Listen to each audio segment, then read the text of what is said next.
Test. Come on. Test. 1 2. Come on. Test. 1 2 1 2 1 2. Test. Test 1 2 1 2. Test 1 2. Test 1 2 1 2. Test. Test 1 2. Make sure it's getting high enough.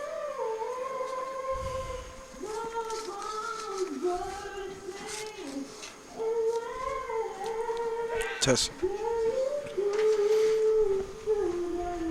We all set? Yeah, I gotta see if he's getting the feedback on stage.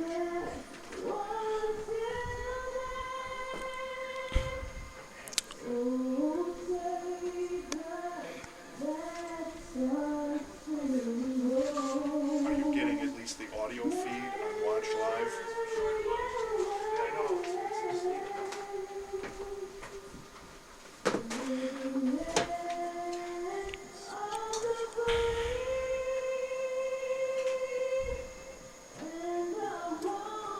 Chris, Yeah. can I see that, the end of that really quick? Hey! All right, football fans, here we go. Live from Glen Street Field. Way to go. Kicks off against the Glenbard South Raiders. All right. Hey, Sam. I see. I'm good on that one. What do you need now? Sorry, is that not... I don't care. All right, just try to hook the camera up. Okay, there is no camera. There it is. It's right there. Who's operating which? All right. All right. Where's Matt? Where is Matt? Anybody on camera, probably? Oh, he's not. You talking about Matt Whiting? Okay, I don't know what Matt you're talking about. All right, guys. We are here. It is time. It is Friday Night Lights. And we're here at... Let me know if you guys can hear me all right. Give me a thumbs up, thumbs up. Let me know if you can hear me.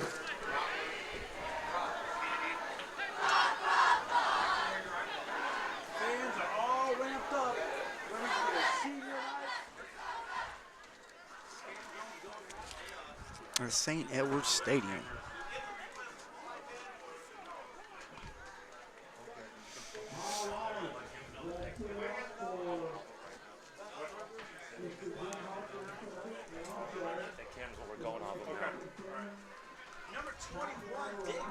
Is it time to go? All right. We're here about to get set on the kickoff. It'll be the Green Wave kicking off to the Raiders. The whistle is blown. It is time. It's time for some excitement. You can hear the crowd. This is an amazing atmosphere. Oh, squib kick.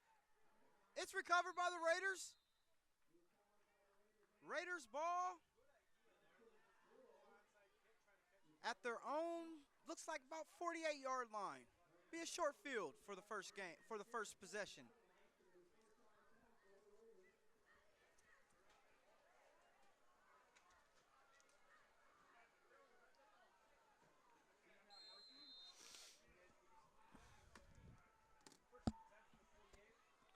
First and 10 from the 48. Raiders 33 was tackled for a 2-yard loss. Sean Cook on the carry. All right, the Raiders look like they're in a pistol formation. Wide receiver to the far side. Play action fake. Oh, he slips down. Quarterback goes down for the Raiders. Jack Crouch, Jr. for Glenbard South.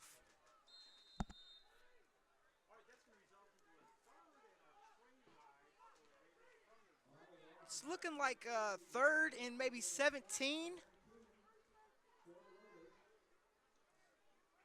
Two wide receivers, a tight end. Run up the middle. Quarterback.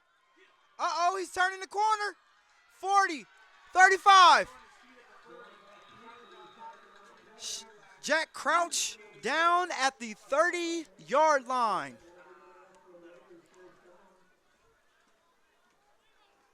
That appeared to be a 20-yard, 30-yard run. They're in the battery, in the bag. There's two of them in the one camera bag. 1st and 10. The Raiders like to run an up-tempo offense. They're already ready behind center. Handoff. Number 33. He takes it to the off tackle. He's down at about the 25.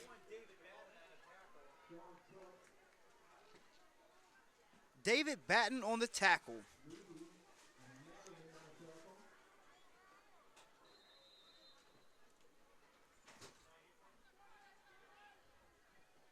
David Hill with the carry. David Hill up the middle again. 1st down. Glenbard South. They're moving the ball. You can see a lot of confidence in regards to them. A lot of execution going on offense. Jack Crouch is looking really comfortable back there. Another run again. Sean Cook on the carry. That looked like that was about a 5-yard gain.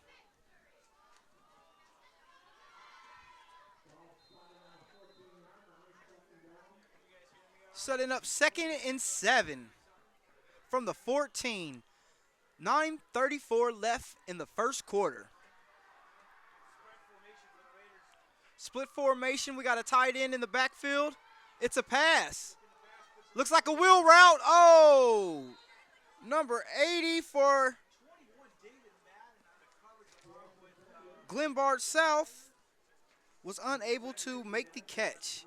Mike Perazza. He's a junior, 180 pounds, 6 foot, big target, big target.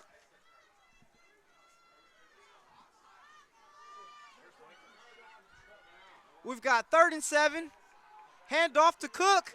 He's up the middle. Just short of the touchdown. It looks like they're going to have the ball inside the 1. Raiders with the ball inside the 1. 1st down.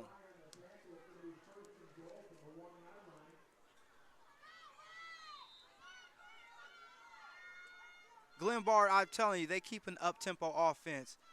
Run, off tackle. Sean Cook. Touchdown, Raiders. On their opening drive, they were able to matriculate the ball down the field really well. There was that big running play by quarterback Jeff Crouch. The 30-yard run definitely set up a great field position. They're looking to kick the extra point.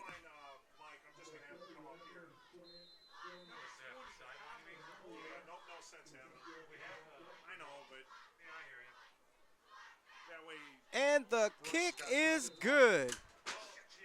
9:04 left in the first quarter. No, I'm sorry. The kick is no good. Wide left. 6-0 in the first, 9:04 left.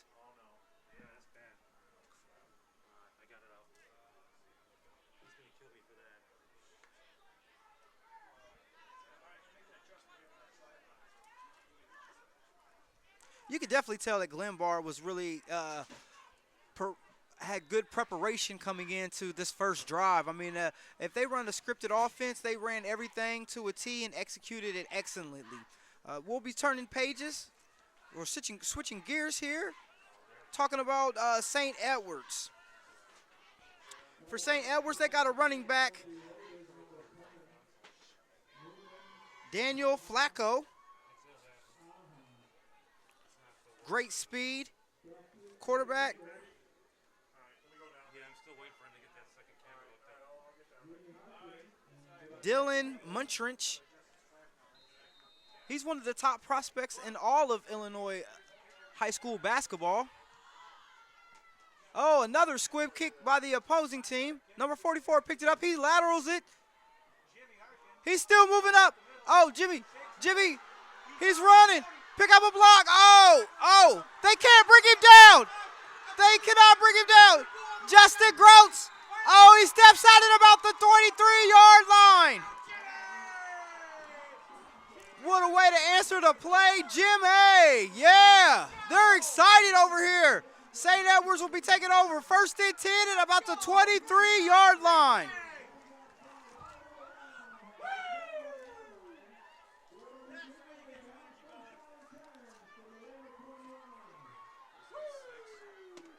Jimmy Goats. Excellent play. They had a really good special teams right there. You could tell number 44, he picked it up. He was more the up man, was able to lateral it back, get it to Jimmy, and Jimmy took it far. 1st and 10 at the 23.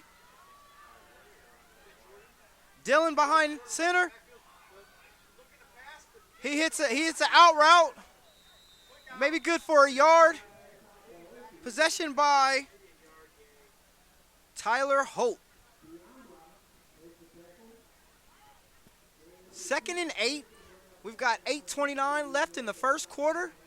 I'm telling you, both teams are really excited. You could just tell. There's a lot of excitement going on in the air. The linemen are already ready to block. We got trips to the left.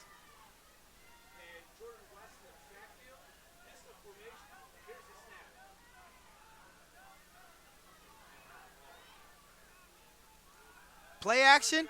Dylan, oh, he's sacked. Number 25 for Glenbard. Samuel Masser was able to get him on the defensive end. Coming around the edge. Little hesitation there by the quarterback.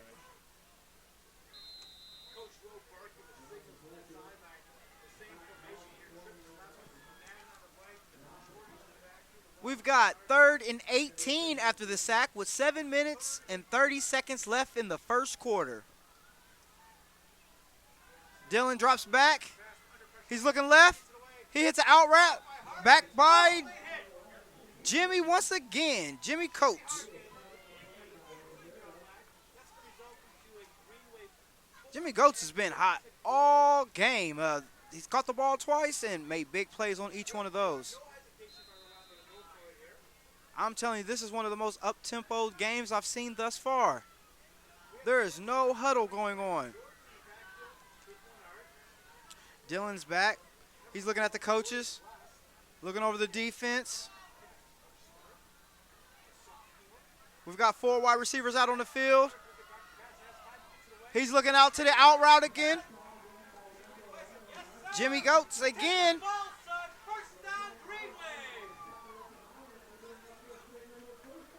That's going to be 1st down, 1st and 10 on the 9-yard line. 6:50 left. Both teams are back at the line of scrimmage.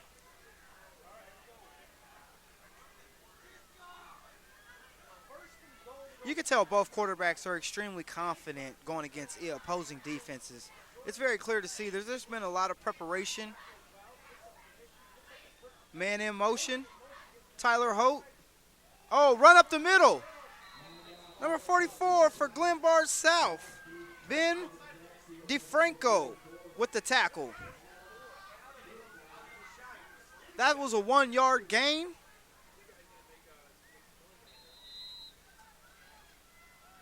Back at the line of scrimmage. We got trips to the right. Jimmy's his lone split in on the left. I wouldn't be surprised to see a fade route right here.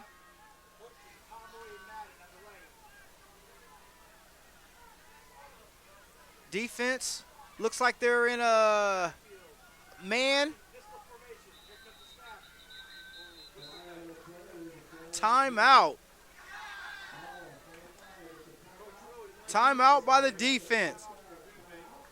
Oh, sorry. Timeout for the Green Wave.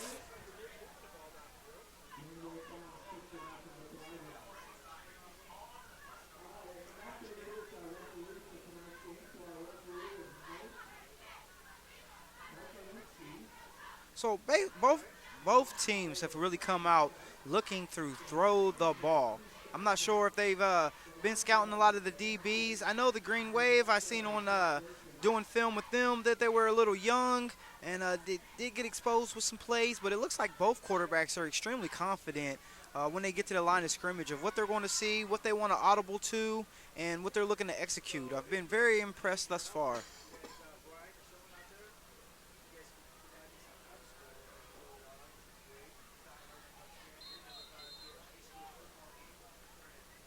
All right. Both teams are out of the timeout. We've got 5:44 in the first quarter. It's been pretty action-packed. If you're just joining us, we're here at St. Edward's Football Stadium, and the visiting team is the Glenbard South Raiders. Oh! Dylan to Jimmy, touchdown! Jimmy ran a deep post. As soon as he broke to the inside, that ball was right there. Touchdown.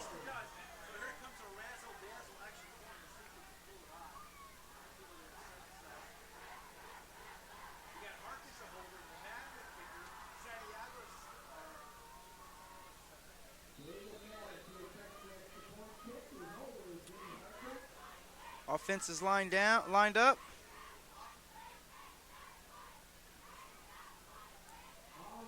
And the kick is good. We've got 6-7 St. Edwards. The Green Wave is turning the tide.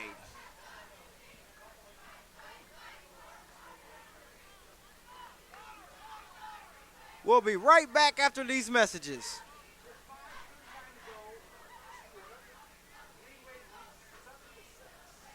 The Illinois Center for Broadcasting is now the Illinois Media School. We've been an institution in the Chicagoland area now for 30 years. Because the broadcasting world is always changing, so are we. Not only are we teaching radio and television production, but now you can learn all aspects. The Illinois Center for Broadcasting is now the Illinois Media School. We've been an institution in the Chicagoland area now for 30 years. Because the broadcasting world is always changing, so are we. Not only are we teaching radio and television production, but now you can learn all aspects of the media industry, like web design. You can even specialize in TV or film, sports broadcasting, and even sales. No matter where you are in the Chicagoland area, we have a campus near you. The Illinois Media School. Be on TV, be on radio, beonair.com.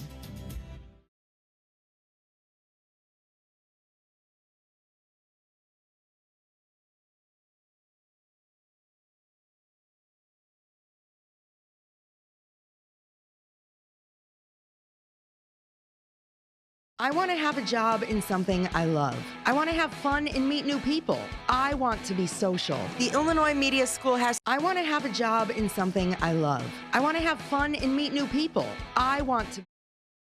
Illinois Media School has so many cool things they offer for me and their students. Woo.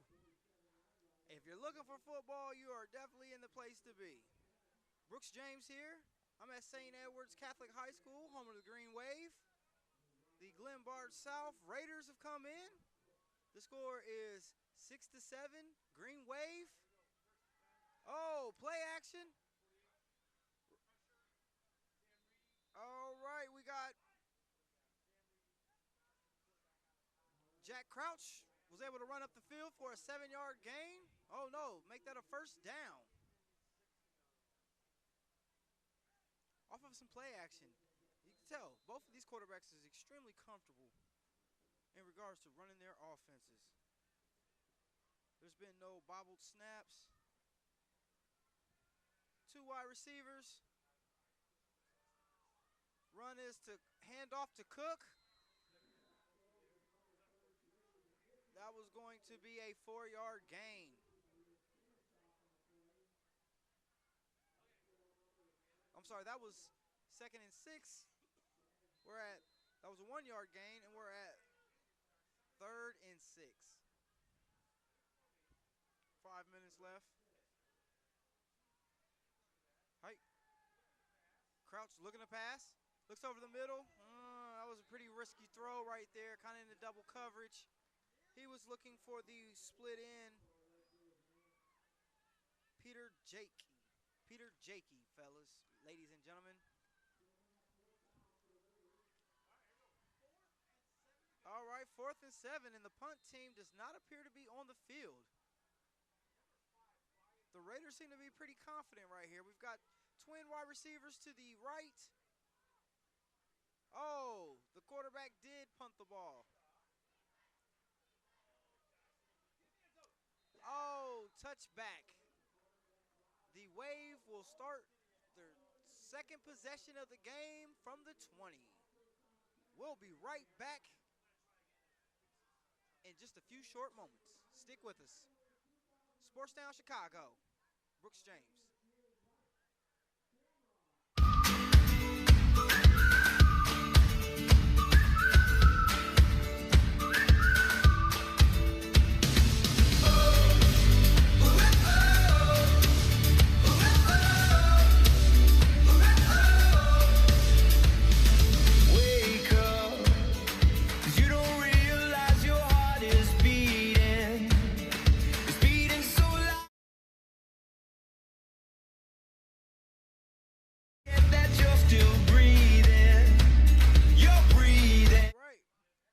Back.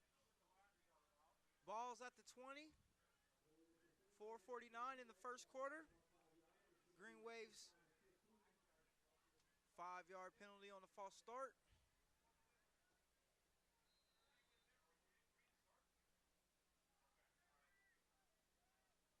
Dylan Menarich, back quarterback.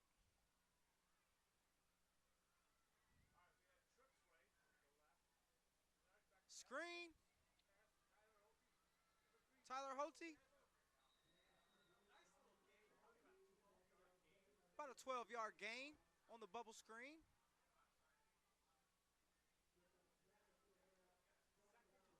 It's going to be 2nd and 10.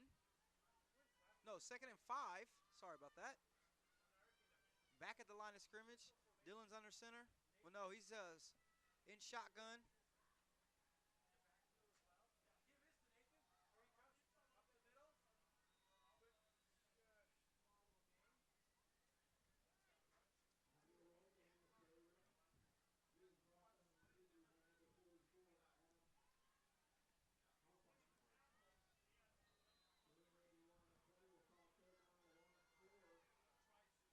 So we've got 3rd and 4, 3 minutes and 50 seconds. Dylan's behind in shotgun. Tyler's in motion. Comeback route. Pass complete to Ryan Pomeroy. First down, Green Wave.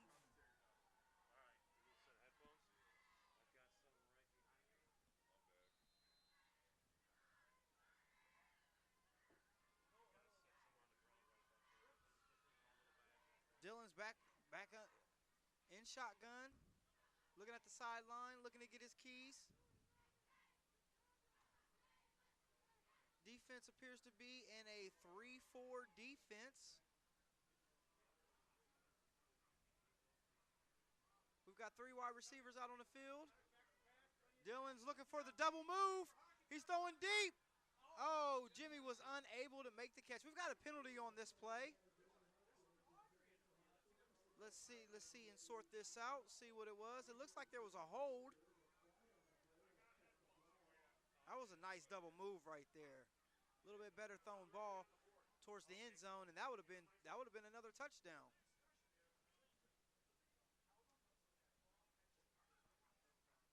Referees are sorting it out. I did see one make the holding gesture. Hold on the defense.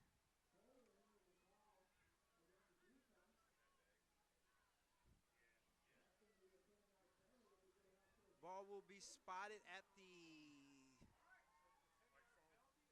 44.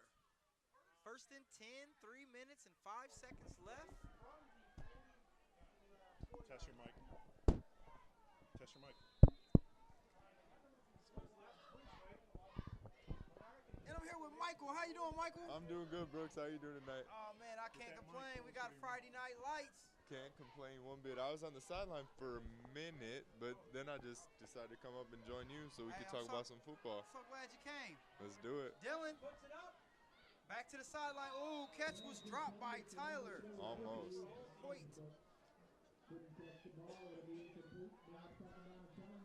So you were down on the sidelines. What was you seeing down there? I was seeing a lot of good momentum from both sides of the ball. On offense for St. Ed's, number 11, what's the kid's name? Hawkins, I think. He was lighting it up. He started off with that kick return. Justin. No, I think his name's Hawkins for St. Ed's. He's number 11. Oh, He okay. had that kick return for the big Yes. return. Then he had that touchdown Jimmy too. I Hawkins, was like, yeah. oh dang. It's a little throwaway by 10 right there. Oh, right. Yeah, it was good. He was under duress, wasn't he? Mm-hmm. So we've got 3rd and 10, 2:54. We're still in the first quarter, if you can believe that. Yeah, it's felt like it's been a minute, right? All right, there's been, I don't know, maybe 20 plus plays. No fooling. It's a good game though. It's a good score so far. Oh, it is.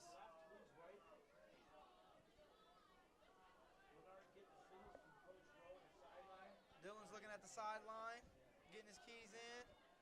Looks like we got 4 wide receivers. One thing I noticed, like almost every offensive play, Dylan's getting new calls from the coaches, calling audibles and stuff pretty frequently.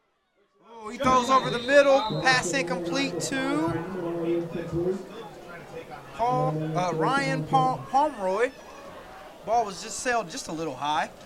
So we got 4th and 10. What, you think we'll see a punt here, Michael? I don't know. I really don't think so because they've been doing onside kicks. They're just trying to get the ball and keep the ball. I know, that's been funny, ain't it? There's Yeah. not been one kickoff. It's been nothing but onside kicks from both sides. So I'm pretty sure they're going for it. They're coming, they break the huddle. All right, number 80, the long snapper is in. So it looks like he will kick. There's 2 left. Jimmy Harkins, keep an eye on him. Does look like they're punting it away. Oh. Fake. Oh, a fake. Got it. The whole First down. Hey, guess what? First down, Dylan was able to make that pass to Tyler Holt. First down. That's some good trickery right there. They had the receiver wide open. That was nice. Right, it looked like he was going to punt the ball, and he just ended up throwing it, right? Mm-hmm. You don't see that every day, right? Nah. Thus far, I've been really impressed with the poise of both quarterbacks. Can you kind of give any intake on what you're seeing, Michael? I would definitely agree. There's lots of poise from both quarterbacks. They're both juniors, too, to be honest. So, senior year, both quarterbacks are looking bright. Their future's looking bright, I'd say. 1st and 10. Dylan's back. He's looking over the middle. Another pass. It's a nice hit by the safety there, too, but even a better catch. Right, that was a nice post route right there. Nice corner route. Way to go, Tyler. Tyler Holt with the reception. That's going to put the ball at the 29. We've got 1st and 10, 2:18. Harkins and Holty in the left. See what they can do. This is a really nice venue too, ain't it? Don't you think? It is. Actually, man, I played here in high school. I forgot. For ACC, I played here at St. Ed's before. I thought this place looked familiar. Oh, wow. Yeah, this is really nice. Dylan's back in shotgun. He's got a single back with him. This is a pass. He's looking at Jimmy Harkins again. Complete. That looks like that's going to be good enough for a first down. Move the chains. Harkins. It's a first down. Harkins is having a quarter, man. He really is. He's catching everything, even a cold, huh? Uh-huh. We might have to call him pneumonia. It is pretty chilly down there, I'm not going to lie. Yeah. And he's dressed in pink, too. Maybe he's celebrating breast cancer or something like that. Yeah, the whole month, man. Oh, wow, that's great. Dylan back in shotgun, single back, 4 wide receivers. The Raiders are showing blitz. They back out of it. He looks deep. We got a fade route. Oh, Man. in the back of the end zone. That Touchdown. That was a beautiful ball. Beautiful ball. Great timing on that pass. That was completed to David Madden.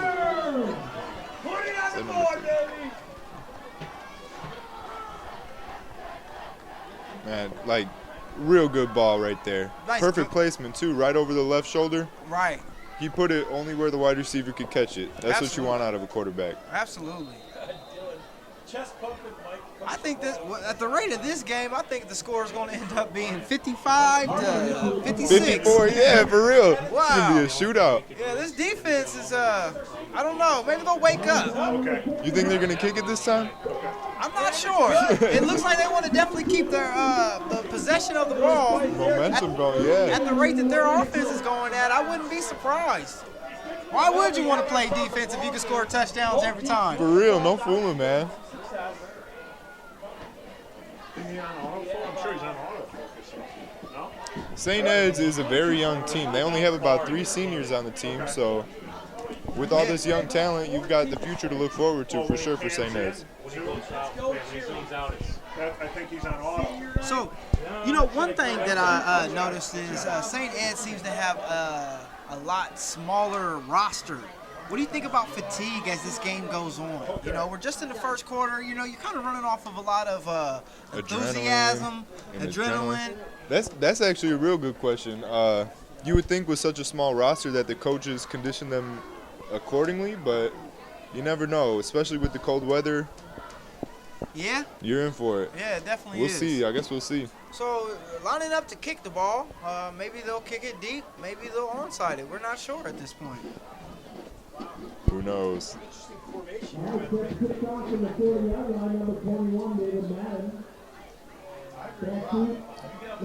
The Raiders are in kickoff punt return formation.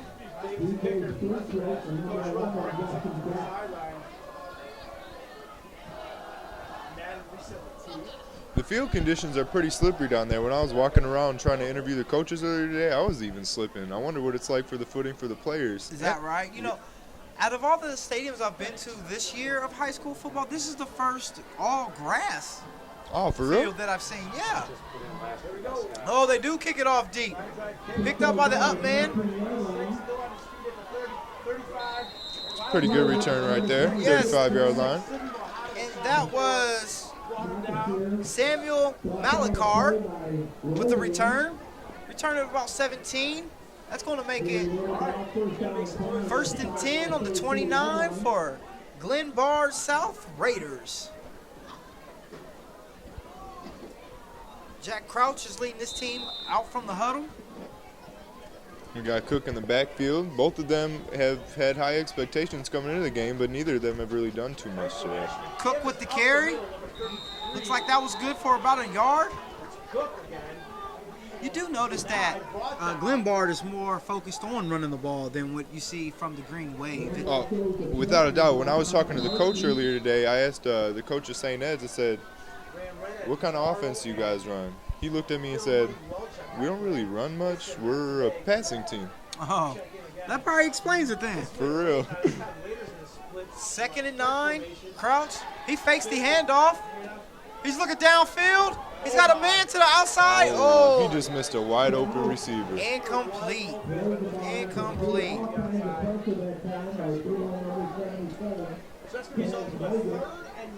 That's going to bring up 39 at the 35. 35-yard line. Who we got back there? We still got Cook in the backfield. Let's see what they can do here. 3rd down. Are they looking to pass? Are they going to do a little run? How's it going to go? Crouch behind. Oh, Ooh, run up the middle. Quarterback keep, brought down, nice option right there. 1st down. first down. That was about an 8-yard run. That moves the change by Crouch, quarterback for the Raiders. That was pretty good right there, how they faked it to the halfback, Cook. Yeah, that was a real good option. That was even a better read by the quarterback, reading the linebackers Really good and decided to misdirection. tuck that ball and get the 1st down for him. All right, 1st and 10 at the 46. We got trips to the right. Crouch back to pass. He's under pressure. Ooh, Sacked by a host of Green Wave. They just waved on him, huh? they just ate him up. No, That looked like number 77 there with the sack. And that would be Cass Bigot. end of the first quarter here. The score is 14-6 with St. Ed's leading. You stick with us, Sportstown, Chicago. Brooks and Michael, we'll be right back.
wide receiver. That was a nice pass. Crouch hit the open receiver. He didn't do that last play. Hand off to Cook. Up the middle. That looks like that's good for a first down. Got it. Move the chains. So, yeah, you can definitely see where there's a more conservative effort to run the ball on the side of the Raiders. How do you see that paying off, Michael? So far, it really hasn't paid off by looking at the score, but if the running back keeps leaning forward like this and getting his first downs, they're going to be inching towards that goal line. Crouch back. Here's a play action. He's escaping. Oh, that was a big sack. Man. That's 2 sacks this drive, and each sack there was a swarm. That had to be at least a 15-yard loss. Crouch looking for his cues from the sideline.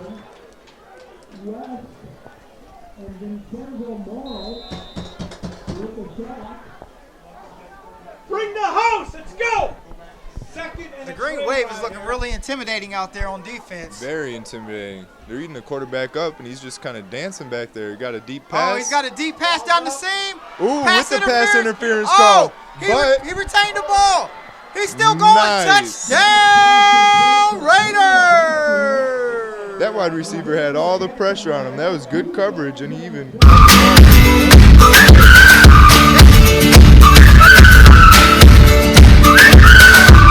yards? Yes, 60 yards for sure, especially after that deep sack. That's the way to come back after being sacked. And there was a holding, it looked like, on the DB at the time when he was going up for the ball. Good concentration by the wide receiver to get that ball, even though he was interfered with. Excellent concentration, as you said. Oh, but maybe let's wait on this Maybe touchdown. it wasn't a pass interference call. Looks like they're marking it off. Offensive pass interference? Oh, must have been offensive pass interference. We've also got a flag in the backfield, though, so the penalties there's might two flags. offset. Oh, it might have been offsetting penalties. Yikes. That's a stinker. Yeah. What a way to kind of kills a little bit of momentum there. What'd you think? You would think so, but if I were a quarterback, I would want to do the same dang thing again. So we got 2nd and 23 coming up. What would you anticipate to see from Crouch this play right here? Short pass, dig, or maybe a 5 and out, 5 and in, but a short pass just to try to make third down a little bit easier for his offense. Gotcha. You think there's any possible handoff or maybe screen pass, shovel pass with Cook? Totally. They've been trying to give Cook the ball and get him going, but it looks like it's going to be a pass. Trips right. Another deep ball. Deep Same pass? dude caught it. Oh, wow. Looks like a first down, or was he out prior to? Maybe out just Like it's a just couple. a little short. Here's where Cook comes into play, I think. And that was Peter Jakey. Number 9, Peter Jeske. Janke.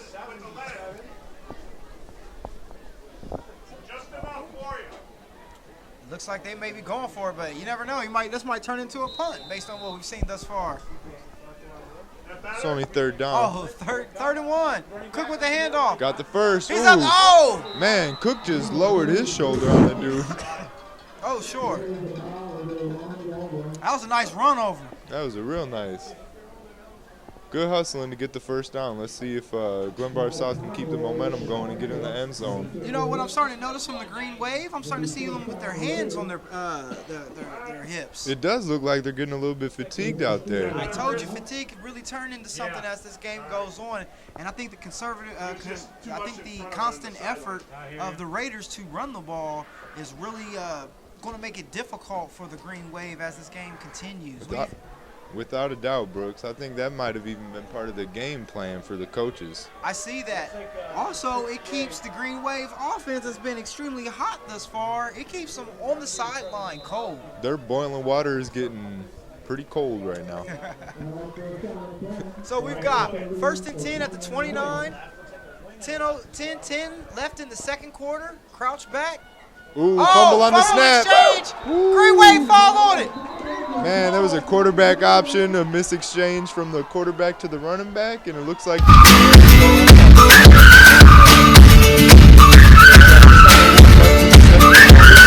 Green Wave is taking the ball to try and see if they can keep this momentum going forward that they've had on offense so far. Oh, wow.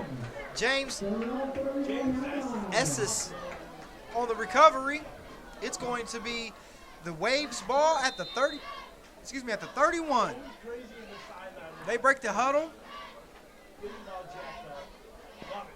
Got shotgun formation again. You got 4 wide receivers out there. Dylan, he's in shotgun. Motion. False Some start. motion, looks like some false start.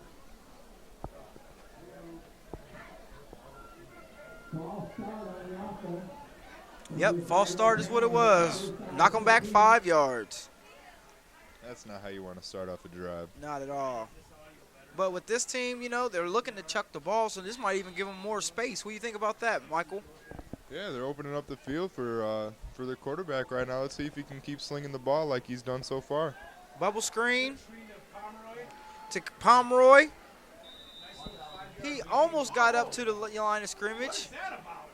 Looks like there was a little extracurricular on that play right there. We'll keep an eye on that. I think the high schoolers got the juices flowing on this nice Friday night.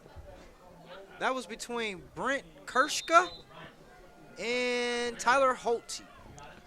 Nobody really likes to see that on a football game. Come on, kids. Maybe some competitive juices right there, Michael. Let's not be too. Without a doubt. But come on, it's a sport. Both teams are 4-2. This is a really big. That is a very good point. This is a crucial game for both teams. Oh, Dylan missed on the pass, incomplete. Because really, both teams are still trying to compete for the state playoffs. Right. So 3 losses, I don't know. For 3 losses, it's going to be harder and harder every loss to make it to the state playoffs. Yeah, this is definitely a pivotal point right here. This game coming up. A lot of support. I see a lot of parents out here. This is great, ain't it? Yeah, their student section is popping too. They seem to be out there for the Greenwaves. Right.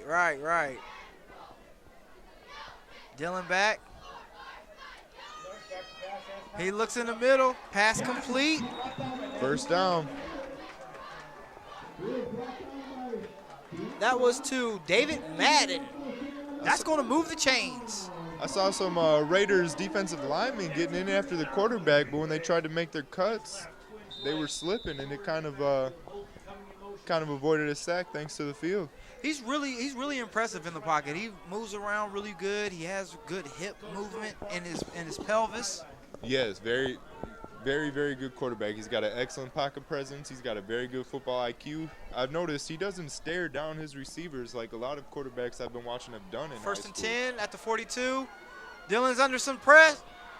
He throws the ball. Oh, right on the sideline. Pass completed. That kid throws a nice football. Ryan Pomeroy once again.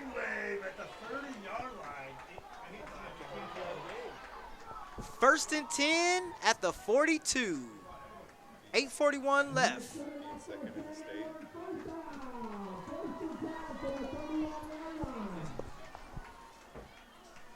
8:41 left.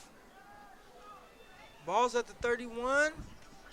14-6. Home team. So when I was talking to Coach earlier, they were telling me about Menard. He is second in the state of Illinois in passing yards with over 2,000 passing yards already, and he's first in the state of Illinois in passing touchdowns. And he's just impressing more people today. Oh, I can definitely agree with that. That last touchdown they threw in the corner end zone, that was something that you don't even see in some College football. Yeah. Yeah, for real. Right. The kid's got a nice touch to the ball, like you were telling me earlier, Brooks. We definitely want to try to keep our eye on all the prospects as we get their assignments for the week, you know. So when I came across this gentleman, I definitely took a good look at some games that he's played previously coming into this game, and everything that I seen on the clips is I'm seeing it right before my eyes. And it's kind of weird seeing it in real life, right? It really is. Or different, not weird, so to say. Uh-oh. He's looking deep. Same Pass receiver. completed. David Madden on the grab. Looks like the ball is on the 3. Menard doesn't seem to target one wide receiver. It seems like he has a talented skill set of multiple wide receivers. Yeah. A slew of wide receivers, and he just picks one and goes to him. Absolutely. So ball is located on the 4. First down. We got 8:33 left. Coincidentally enough, the Wave is going to huddle. Don't see That's a too much of first. those, yeah. Wonder if they're going to start running the ball here in the end zone. Dillon's behind center. Looks like they're in a wishbone. Touchdown, 12. And that was a touchdown. Ooh, maybe not. Oh, Sorry. no Excuse touchdown. me. Ball just shy of a touchdown. Jordan West on the carry. It's good defense by the Raiders. Your linebacking core was stepping up right there. They're looking at the film of them. They do really good at staying in their gaps and being disciplined. That's exactly what the coach had told me as well. Oh, bro. once again, in the gap. Bounces it outside. West is trying to get in. A host of Raiders was able to stop him prior to getting to the end zone. That looks like there might have been a yard or two in the backfield as well. What do you think, Michael? A yard or two in the backfield for sure. Excuse me. Those linebackers are really getting to their gaps, Brooks. You were right. A lot of penetration going on. Now, Dillon's been spreading them out all wide. You anticipate that? We've seen these last two runs of the wishbone with him under center. Do you think they spreads them out? Nope. He's back under center. They're going to run it, or is it going to be a quick pass? Oh, bootleg. Oh, nice play. Touchdown, Greenwaves. That was a real nice ball by Menark again with the fake handoff. He tucked the ball away behind his back and then found his receiver in the end zone. That was sweet. Absolutely. Like, the guy's got all the tricks of the trade, it seems like. Extremely impressed with Dillon. I'm actually real curious if any colleges are looking at it. We might have to look that up during halftime. Yeah, we will. We will. There's very possible there could be some scouts in the building. Jordan West to kick the ball. Snap is down.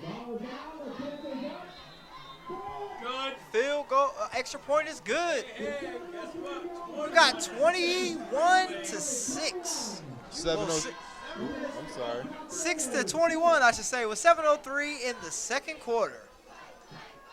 St. Ed's is leading, and their offense continues to keep this momentum that they've got going on, led by Menark.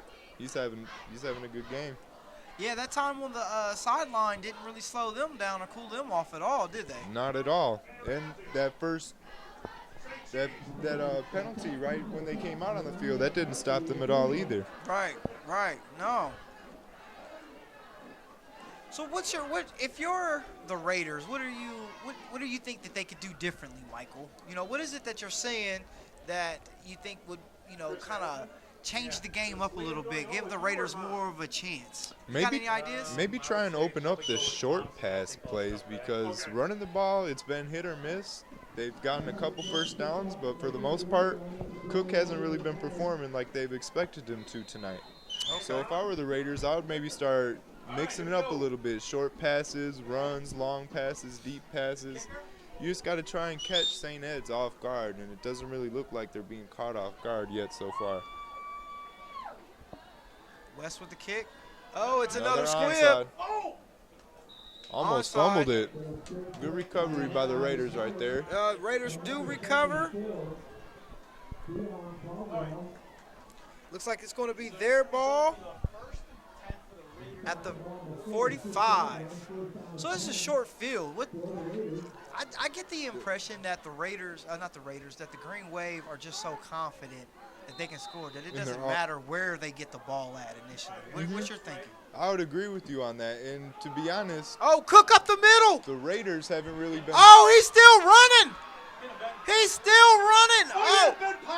Almost got the fumble right He's there. down at the 15. Nice cutback. Did you see that, That Michael? was a real nice cutback. He was holding that ball like a bread basket, but he almost got him to fumble it. But middle. the Raiders haven't really been. He's still running. He's still running. Almost got the fumble He's right down there. at the 15. Nice. I think that this is kind of going to help the Raiders right here. Get those big plays from the running game. Get your defense a little bit of time to catch their breath. Run again with Cook. He spins out of that. That looks like that's about good for a 7-8 yard gain. Yeah, they've got the momentum going now. Are they going to keep giving it to Cook? It seems like he's got the high wheels right now. I would, for sure. If you look at the score, if they score right here and get the extra point and get the 2-point conversion, you're only down 7. There's very possible you get another possession in this game if you can just hold Dillon and the Green Wave on offense. That's very, very, very true. We'll see what happens. Cook again with the carry. He's Cook going with to get the it touchdown. right up the middle. What vision did he have? That was real good vision. That kid's quick on his feet. He makes some pretty quick cuts. He does. He does. Who's he remind you of, Michael? Oh, shoot. That's a tough one. I don't know. With his build, I'm just going to throw it back a little bit and go Mike Allstott. Okay, no, I like that Downfield one. runner. Got quick on his feet. He's pretty speedy, too. He kind of reminds me of who we saw just Thursday night, David Johnson. Okay. Would you agree? Sure. He's not really got the breakaway speed, but good vision. Good vision. Good cuts. Two-point And conversion. he knows how to Crouch. elude Oh! his Wide defenders. receiver fell down. Just That missed him. pass incomplete to Mike Peropa. So we've got the score 12-21. Green Wave, 6-14. And Like the Raiders will be kicking off. Like you were saying, Brooks, it looks like the Raiders caught a little bit of momentum right there. If they get a change of possession, they score real quick, we've got a ball game right here. You know what I was thinking about during the last time that Dylan had the ball? That maybe the Raiders could do to kind of offset and give them a different look. I would look to try to get more corner and maybe safety blitzes. What do you think of that? We haven't really seen too much of that, right? Yes. I haven't seen any of it. I think in the first drive of the game, St. Ed's did a cornerback blitz, and they blitzed the cornerback. But that's a very good strategy right there, is try and get Menark when you can. You got to try and startle the kid. If you're bringing linebackers, he's audibling out of that, getting his protection set up, and he's hitting the hot receiver. So I think you've got to kind of do a little more disguising, bring guys that he's maybe not anticipating to come, you know? Mm-hmm. And especially with these field conditions right now, you can't really depend on your defensive linemen if they're lining up in between the Raiders kick the between ball the dashes off. all day. If that goes out of bounds, there will be a penalty on the play. Bring it up to what, the 35-yard line, I believe? I do believe. The 40 maybe. Ooh.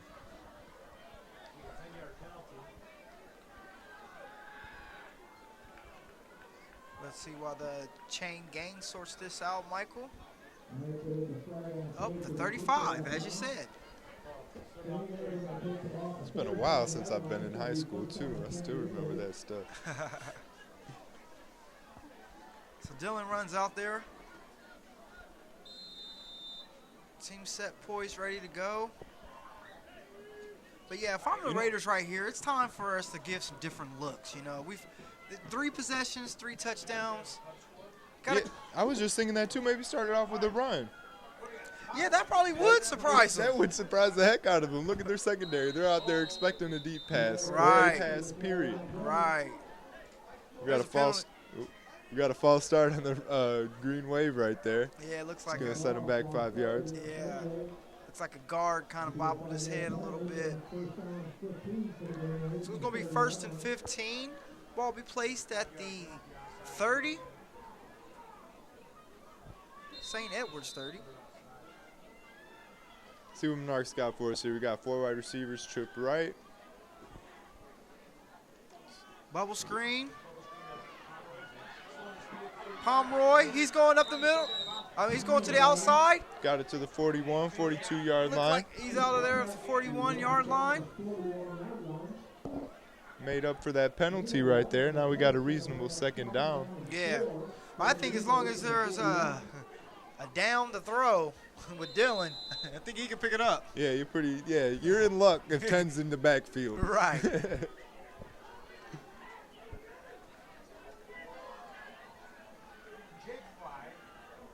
Coach is calling another audible from the sideline right now. We got twins left and right, one in the backfield. Nice block right there. Wide open, wide receiver. Dylan to Jimmy once again. These guys have been hooking up like a couple, haven't they? Like a couple for sure, man. Menark's got such a cohesive set of wide receivers. It looks like he can pick Dylan to Jimmy once again. These guys have been hooking up like a couple, haven't they? Like a couple for sure, man. No doubt about it. Menark's got such a cohesive. That these young men have trained all summer. When they're not at practice, they're probably still practicing. That's just how much cohesiveness I'm seeing out here. Yeah, and like you were saying, they've got a small team, so I'm guessing that the whole team has pretty good chemistry, Oh, pump fake, Dylan. like a He was band of brothers. right. He was unable to make that completion. That's going to bring it to 2nd and 10. We got 5:35 left in the game, in the half. It's still 12-21, St. Edwards. You know, I was looking at Dylan's jersey. It still looks pretty clean, don't it? Yeah, he hasn't really been touched too much. It seems like. I think there was one instance where he was sacked earlier, but his offensive line's doing a good job for sure. His offensive line's got dirty jerseys. That means they've been working hard tonight. Absolutely. Absolutely.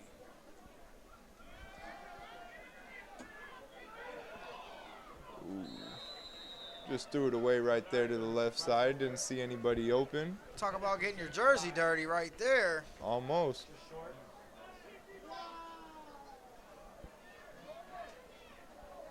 Now, if you're at this 3rd and 10, what is it that you're looking to try to execute based on what we've seen? Michael, what do you anticipate? I just anticipate them trying to go for a first down, not quite a big bang-bang play, getting a touchdown. Maybe just try and get a first down to keep the drive alive and keep it going. He drops back. Dylan? That's a close one. Looks like that's going to be a first down. West Incomplete looks a little pass. shake up. That was a nice hit by the secondary. He took of a the nice Raiders shot right to there. his kidney region. But let's hope Looks that like the we've kid's got all right. Yeah, it looks like injury he's in some pain timeout. down there. Hope he's all right. We're also going to take a brief timeout. We'll be right back with you guys. Stay tuned. Sourcetown, Chicago with Michael and Brooks. Kidney region. But let's hope Looks that like the we've kid's got all right. Yeah, it looks like injury he's in some pain timeout. down there. Hope he's all right.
West was able to get off the field. We definitely hope he's okay. We'll keep an eye on that for the remainder of the game.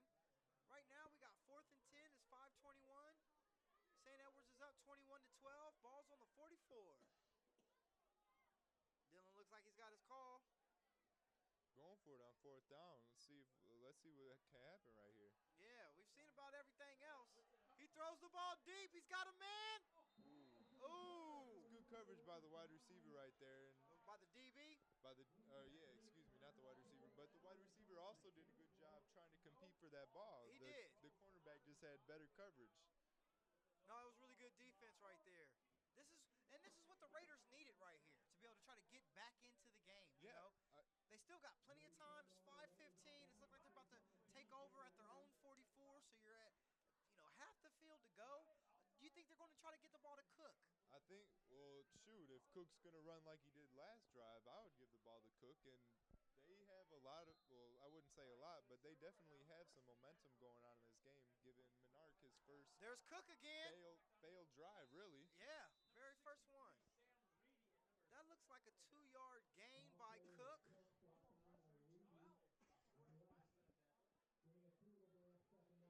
That's going to bring up a 2nd and 8. Just under 5 minutes. Excuse me, St. Ed's defense is still looking kind of tough though. Right. Let's see if Cook can keep his legs trucking and make this a ball game. Crouch in shotgun. He's looking to the far side. Pass incomplete. Just a little bit out of the reach of his wide receiver, number 80 right there. And that ball was intended for Mike Pepra. Mike Pepper. Oh, I was talking to Coach earlier. They said he's like their tight end wide receiver. Yeah, you know, you see him line up tight to the tackle. Yeah, he's a big kid. He can do some blocking for him too, and it looks like he can. Look, run he's some going up routes. the seam. Crouch is back to pass. He's moving run out it? the pocket. He's looking for it, man, downfield. Oh, he just straight. Ball was incompleted. That was a good way for the wide receiver to make sure that the ball wasn't intercepted. No doubt there is a flag on the field though. Let's see what it's about. Yeah, let's see what this flag is. Might have been a holding after that scramble. A holding, or I wasn't watching the quarterback the whole way, but on that rollout, it could be very true that he was hit after he threw the ball. That's possible. I did see where it looked like he did miss a target right there with Mike Pepra again coming across the middle. I'm not sure if you saw that, Mike. I did see that. The seam was wide open for him right there. Absolutely. But he was rolling out right. I think it was a design play, but you always got to check down if your receivers aren't open, right? Right, absolutely. So that looks like that was a late hit on the quarterback. Personal foul. Ball's been marked up 15 yards. We've got 1st and 10 at the 39. The Raiders are moving it. Crouch is behind center. We've got Cook behind him. Cook with the ball. He's got a lane. Man. He's back up. Oh, to the 20. He's broke another tackle. He's down to the 15, about 14-yard line. He does not have long strides. That guy has Quick it in feet. four-wheel drive. He's just trucking. Nice, short, stocky trucking. He keeps his feet going. Excellent run by Cook.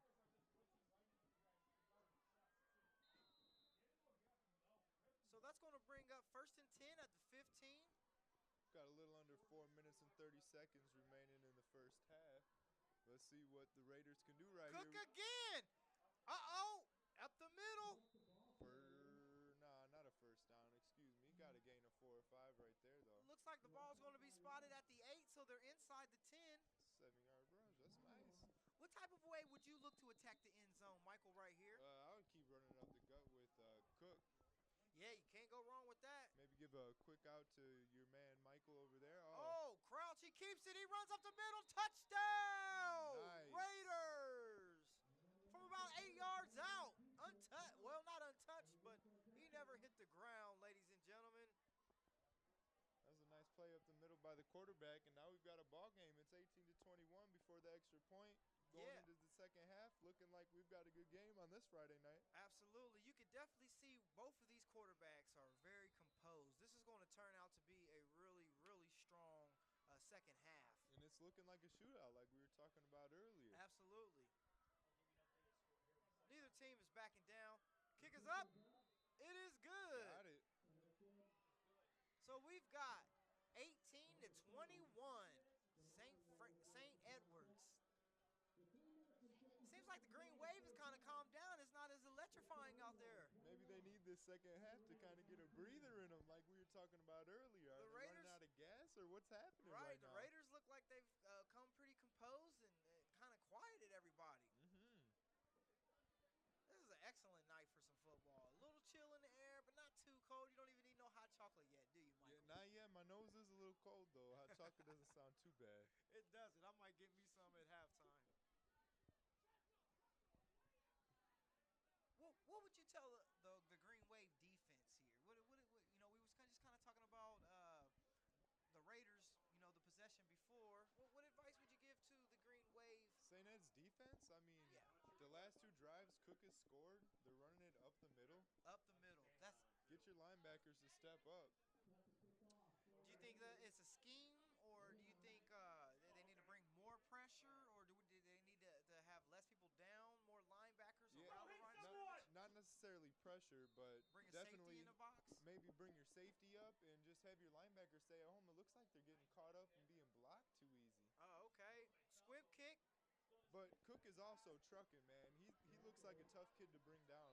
Ball is going to be at the 20-yard line. That Rocco on the return. He's an up man. The Any ball relation to Joe? possibly. You never know, right? You don't. So there's Dylan running out there again. Like I said, his jersey looks like he just got out of the locker room. For real, it still smells like Tide. So if you're the Raiders, do you look to attack right here with under 4 minutes left, or do you kind of play back and keep everything in front of you? What's your game plan here, Michael? I would attack and try and get the ball back because if you remember, the Raiders are going to give the Dylan ball back. back to St. Ed's in the second half. So I would try and make a statement right here on defense and get this ball back. Pass incomplete to Holt. It's still going to be second and 10. About 3 minutes and 36 seconds left. Ball's on the Wave 23. Second and 10. West, who was down earlier, he just made his way back out to the field. I'm anticipating we're going to see 4 wide receivers. How about you, Michael? Looks like it, yup. 4 wide receivers. We got one running back in the backfield who's just about as tall as a quarterback. I couldn't decipher the two. Dylan's back there. Uh-oh. Looks Flag like we got on a the play. holding call maybe. Looks like the Raiders have made some adjustments. They're starting to get a little more pressure on Dylan. Are you noticing that too, Michael? Yeah, their momentum's definitely starting to pick up right now. Now that they've got a ball game, now that they know they compete with the Green Wave, it looks like that the Raiders are back in this game and wanting to win it. Absolutely. I couldn't agree with you anymore. It looks like they're bringing different looks. I'll keep an eye and try to see where these blitzers are coming from. Looks like we got another flag out there. Oh, maybe this is on Is that the 2 flags on sideline. the play? Yeah, I see 2 flags. Because I just saw the referee throw out the 1 flag, so. Looks like a lot of laundry out there on the field. Maybe Dylan can get him some Tide. I guess. Clorox, something. And this is going to be on the Green Wave. That's going to back them up more. They're going to be inside their own 10. Personal foul? Personal foul. Unsportsmanlike conduct. Now, you think the Green Wave, are they kind of coming undone here towards the end of the half? That's what I was just thinking, Brooks. It kind of does look like they're coming undone. Getting a little flustered now that they've got a ball game. They had the early lead, and it was a pretty big lead. Now that the Raiders have came back, it seems like it might be getting to them a little bit. Let's see who can keep their composure here and win this ball game. 2 touchdowns has put the Raiders right back in the game unanswered. So you got Dylan. Their ball spotted at the 9. He's in shotgun. That's Matt's feed right there. 4 wide receivers. No, trips to the right. We got a motion, though. We do Jimmy have Harkin forward comes in motion. trickery. Uh-oh. Screen to West. He did not make it to the 10.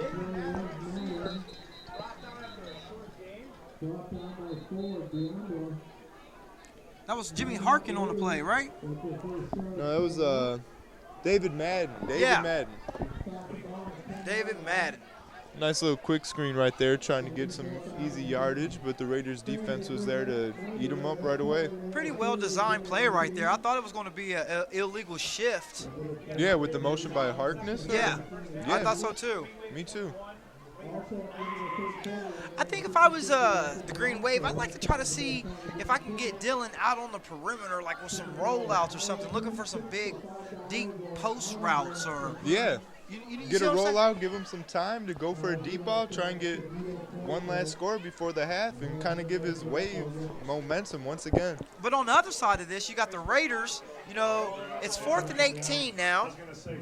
You've got about 3 minutes and 17 seconds. You can still run the ball. You can still pass the ball if you're them, you know? Yeah, you got lots of time. They each have 2 timeouts left. Like, this could be a pretty exciting end of the first half. Do you still look to feed the ball to Cook? For the beginning, I would. And it looks like they're going to be punting. No, Monarch's their punter too, huh? I guess so. The man does it all. Ooh. Oh! Over Ball his got head. over him. He was able to get it off. Shallow punt, but good with That's going to be good field position for the Raiders right there. Excellent field position. But that was very good hands by Monarch right there because that could have easily been a safety. Game could have been tied, and the Raiders would have gotten the ball back. What a way to not panic. Excellent. He kept very good composure. You know the kind of vibe I get from him, Brooks? What's that? Hear me out here. I kind of get an Andrew Luck vibe from this kid. Very good IQ as a quarterback. He's got very good pocket presence. I liked it. I like it. I was thinking kind of Matt Ryan, Cook up the middle. Looked like the Green Wave had a blitz from the outside going on that play right there. Yeah, they ate him up, and like in the first quarter, in the beginning of the first half, they were zoning in on Cook eventually. Now that Cook's had it going the last 2 drives, looks like they might have the target back on him. This might be an excellent time to hit him with a play action and maybe go back deep downfield.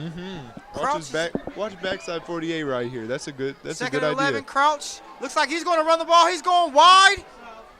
Oh, he's still on his feet. Nice gutsy run right there by Crouch. It's a gain of 7 right there. That was a nice run. Looks like that's going to bring up a 3rd and 3.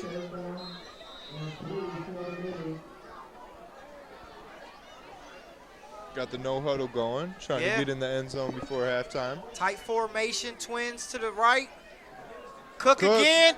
Cook up the middle. Ooh, first down. He just leans forward when he runs. He's a tough guy to get down. He was looking touchdown all the way. You know, another thing that I like about what the Raiders is doing, they're getting ISOs on either the linebacker or the safety with Cook. If one doesn't make the tackle initially there in the hole, he's to the second level. Yeah, he explodes Cook to outside. that second level pretty easy, and it's hard to bring him down. So once you get past those linebackers, you got to rely on your secondary to get him down.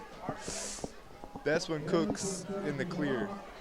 So we're just winding down to about 140. Ball is on the 19. We've got 2nd and 10. The Raiders are looking to try to capitalize right before the half. 2nd and 12. What would you go with here, Michael? You got to start passing it now if you're trying to get in the end zone before halftime. You got 2 timeouts left. You can burn them up, short passes. I'll look for a timeout right here. Cook again with the carry, minimal gain. That's going to bring up a 3rd and maybe 11, 3rd and 12. Yeah. Ooh, nothing. I wonder what the special teams is like for the Raiders. Well, they did miss their first extra point of the game and their second extra point of the game, so I wouldn't really expect a field goal. I'd expect them to go all 4 down. So you think they're going to be aggressive here? Gotta be. Got a timeout by the Raiders. We've got just under a minute, 55 seconds left in the game. 3rd and 12 here. The Raiders are going to sketch it up, try and get this first down, maybe even get in the end zone. What is the Green Wave going to do? Is their secondary going to sit back? Are they going to try and surprise their quarterback with a blitz right here?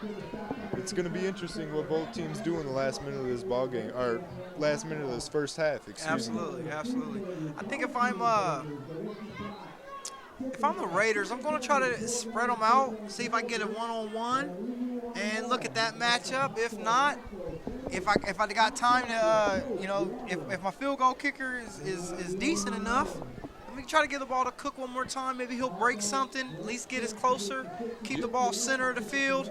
And they do have one more timeout remaining, but Jeske, number 9, their wide receiver, he caught 2 deep balls earlier on in the ball game for him. Keep an eye out on him. I would definitely keep an eye on that kid. Crouch is under center. Man in motion.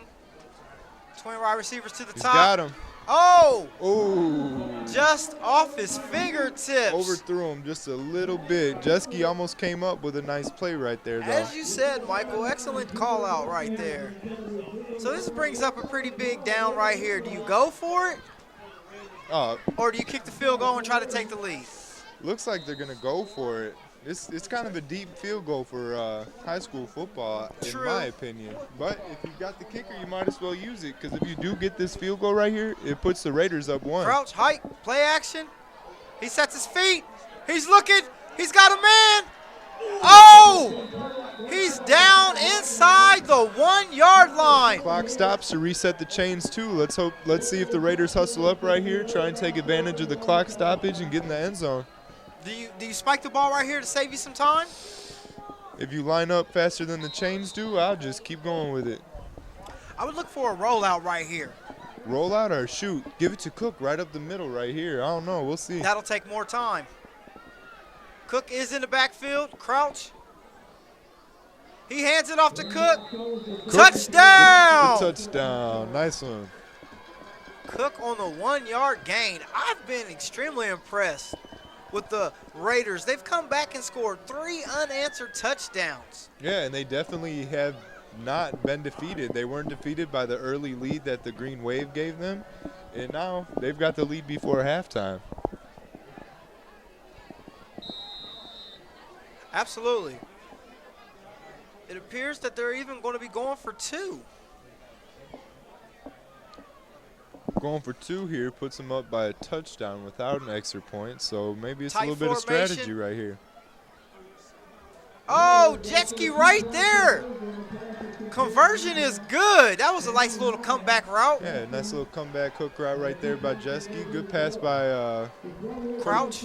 Excuse me. Good pass by Crouch, and shoot, the Raiders have this ball game right now. I'm starting to look at the Green Wave, and I'm not saying emotion looks a little low. If you're the coach, what kind of communication are you giving these guys at halftime? At halftime, I'm telling these kids that they came out here, they made a statement right away in the ball game. They made a real good statement, but maybe that good statement, maybe that good start to the ball game got into their heads, and they kind of just got a little bit lackadaisical with it. The kids got to keep going, and they really have to want to win this game. It really seems like once the Raiders committed to the run, it kind of slowed the Green Wave's offense down. What do you think about that? Totally, and with the slow time of possession for the Raiders right now, it has given the Green Wave the chance to kind of sit back and get maybe a little bit lazy or a little bit too comfortable with the lead that they did have, and now the Raiders are coming back and running with it.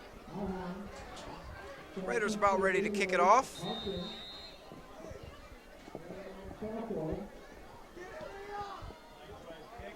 Squib kick. Do a little bit of trickery right here, or are we just going to try and bring it back? Okay, ball is out at the 35-yard line. And that was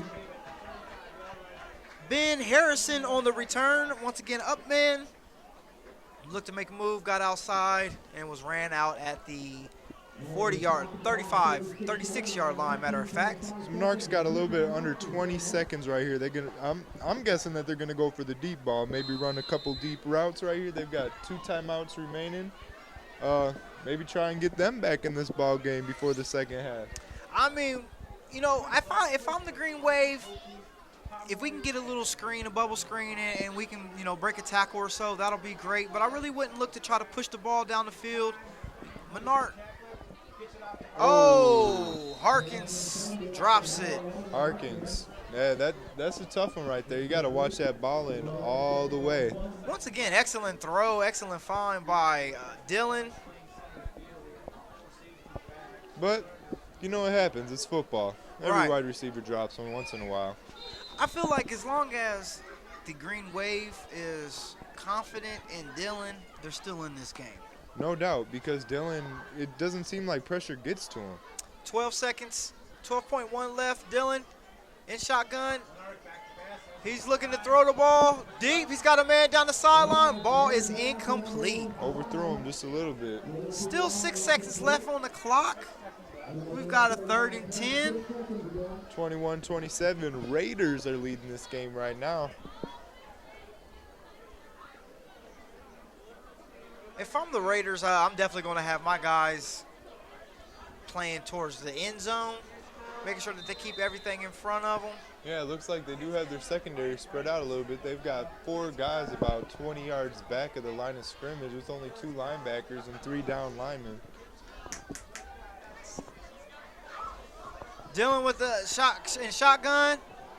He's looking for a man, looking to his left. Pass incomplete. Yeah. It's Ryan. Ryan Fairweather.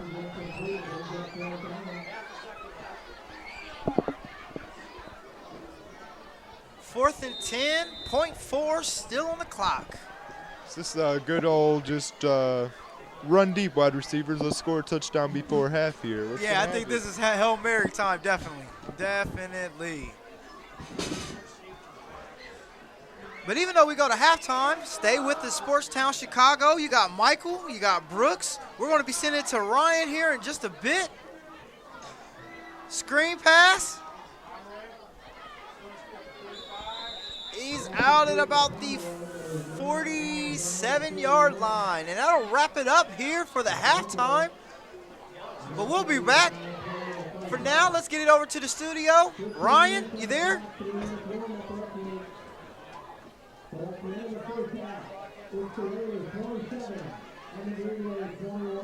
Looks like the cheerleaders are going to be doing a little performance for us. You know, today is senior night, right? Yeah, I think it was senior night. There's only 3 seniors on the team, but it looks like that they really appreciate their seniors, and they're going to put on a little show for them tonight. That's excellent. You know, that's the heart of high school football right there. You know, the community, kids, whether it's the guys on the field, the ladies that's on the sideline, keeping the spirit, keeping the crowd into it. You know, that's what it's really all about. Yeah, exactly. My little brother went to Aurora Central Catholic, another small Catholic school like St. Ed's is, and it seems like everybody's friends, everybody knows everybody, everybody's got each other's back. It just seems like a good setting right there. Absolutely. Well, we'll be back in just a little bit, but let's get over to the guys in the studio. Ryan, take it away.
Quiero tener un trabajo en algo que me encante. Quiero divertirme y a la vez conocer muchas personas. El Illinois Media School tiene muchas cosas increíbles. Quiero tener un trabajo en algo que me encante. Quiero divertirme y a la vez conocer muchas personas. El Illinois Media School tiene muchas cosas increíbles que ofrecer, no solo para mí, sino para todos sus estudiantes. Y con todas las cosas que aprendes, no hay manera de no ser exitoso. Aprenderás no solo a hacer segmentos de audio al aire y usar el equipo de cámara, incluso puedes tener tu propio show de radio o televisión. Y los instructores trabajan en la industria. Así que visita bionair.com y empieza tu carrera en broadcasting ya.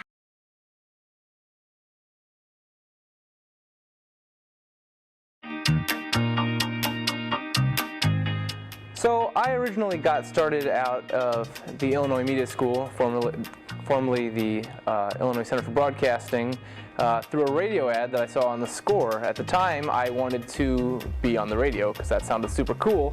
But while I was at school there, I got to learn lots of other skills, and that got me interested in directing, which is what I do now here at WIFR. I am in charge of the newscasts and prepare them and execute them during the live news shows. While I was at Illinois Media School, I was able to get the basis of skills that allowed me to get this job, and I learned how to operate cameras and work on the equipment, and that helped me greatly in getting this job.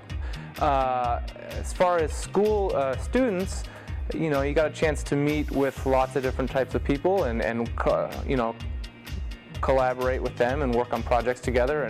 I feel like that gives you a great chance to learn how to work in the industry, because you're always going to be working with people, and it just helps you get a feel for what it's actually like out there.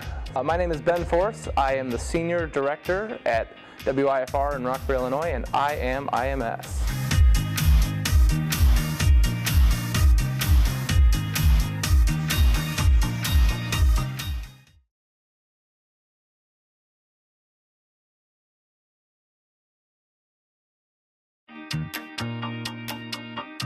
Hi everybody, I'm Candy Gomez here at the Illinois Media School in Lombard.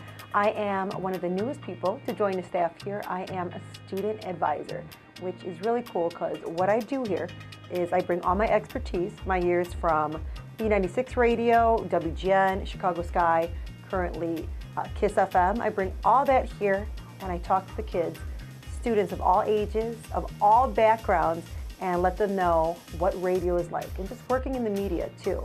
I got brought onto the team here as a student advisor, which is good because I like to talk.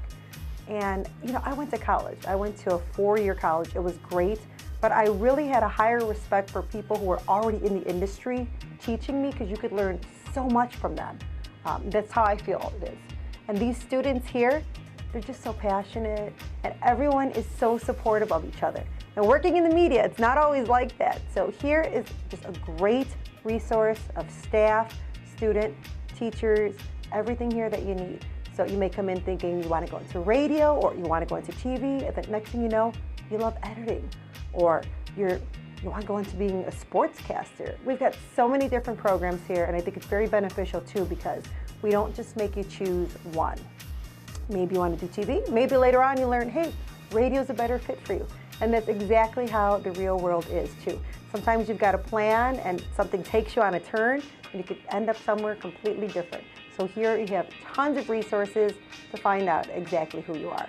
And I kind of help you develop your creative side, your content for your shows, so forth. And I'm always here just to talk as well.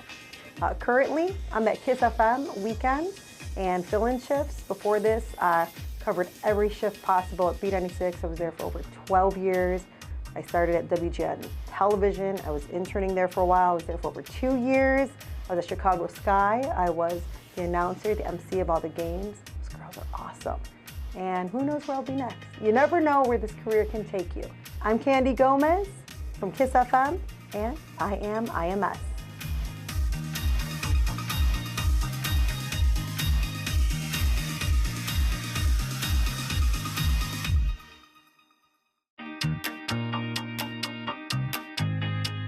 Hey guys, my name is Damian Perrone. I work for a small multimedia AV company called PMMG Incorporated here in the Chicagoland area, and I'm an instructor here at the Illinois Media School. I started as a student back in March of 2008. Can't believe it's been that long. Graduated and literally immediately was asked to actually stay here as a grad assistant. From there, kind of moved up to doing promotional work and stuff for the school. And then because of what I do and where I work, I was actually asked to become an instructor as well. So I am teaching the incredible students here at IMS now. Everybody here is extremely eager to learn. Everybody here, you know, whether you want to do radio and or TV, and I say and or because you're going to learn both while you're here. Everybody here is, you know, here with a purpose and really, really willing to learn and pretty much do what it takes to, you know, make it in the industry. This place is absolutely incredible, and that's why I've stayed here for so long. What I've learned, I want to give back, and everything that I've learned in the industry, I want to give back, and that's why I'm an instructor here. My name is Damian Perrone. I am a videographer and motion graphic designer for PMMG Incorporated, and I am IMS.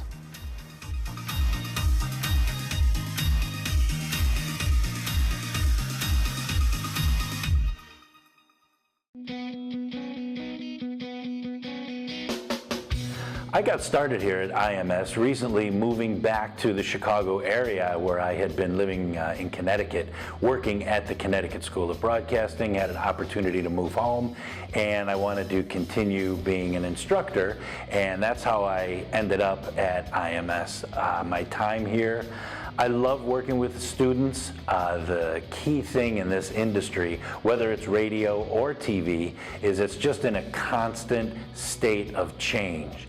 And we always need to have fresh ideas, and fresh people bring fresh ideas. It's just a lot of different diverse thinking, and that's how you help build a show or a show unit or a segment. And I just enjoy being able to teach, maybe teach is a strong word, but instruct kids that really want to get into this business. And we need fresh ideas, and this is a great place to do that. The students here, you know what? There are students here who are fresh out of high school. There are students here who have maybe been out working in the real world, doing whatever, selling insurance, being a police officer, whatever it is, and decide that, hey, you know what? I want to give this a shot. And so they come here. So there is really no specific age range here, and I think it's great. The students are all eager to learn because they want to be here. They're not being forced to go to school here. That's a key thing. This is something you want to do, and you're putting everything you have into doing this, and that's just fantastic. My name is Dave Zaslowski. I am the executive producer for the Chicago White Sox and the Chicago Bulls radio networks. I am at the Lombard campus, and I am IMS.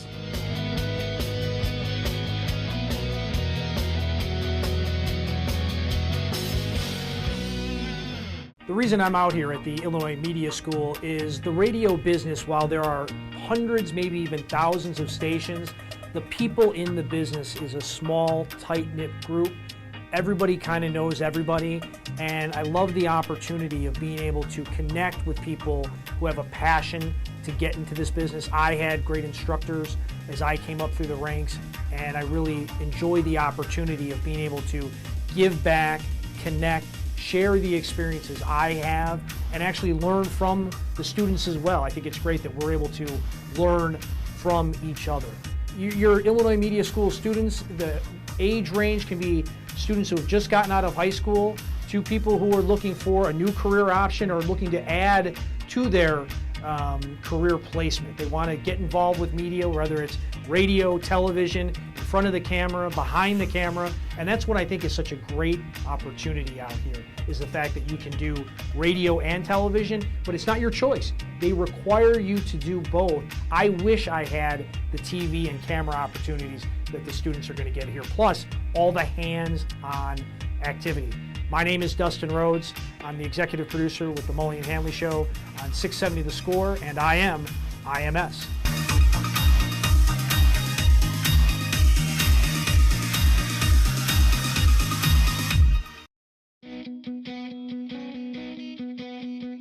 How did I hear about IMS? Well, it was about 16 years ago, and I was doing college radio just for fun. Had no purpose whatsoever until a buddy of mine, Dave Durov, who signed up for classes that same time I was there, told me about IMS, and I signed up. And before you know it, I was going to school, learning about radio, learning about TV, and I realized, hey, I can actually do this for a living. So 9 months later, I graduated. What do I think about my time at IMS? It was a lot of fun. I mean, there was learning involved, but it was good learning. I didn't feel like I was going to school. I felt like I was having a good time. The classmates were great. We had a good time in group projects. We had a great time doing our solo projects. So I felt like it was very important for me to get that before I did radio professionally. How would I describe students at IMS? Dedicated. Dedicated students for sure. IMS knows how to put the right kind of pressure on students to get things done, and I feel that the students there, knowing that if they want a career, they got to work hard. They got to do what you got to do what you got to do. And IMS really nails it that way. They do a good job of enforcing that and making sure it's also fun while you're doing it. Hi, my name is Edgar Ibarra. I'm the program director for Nash FM 104.9 and Nash FM 99.5 in Northeast Wisconsin. I'm a graduate of the IMS Lombard campus, and I am IMS.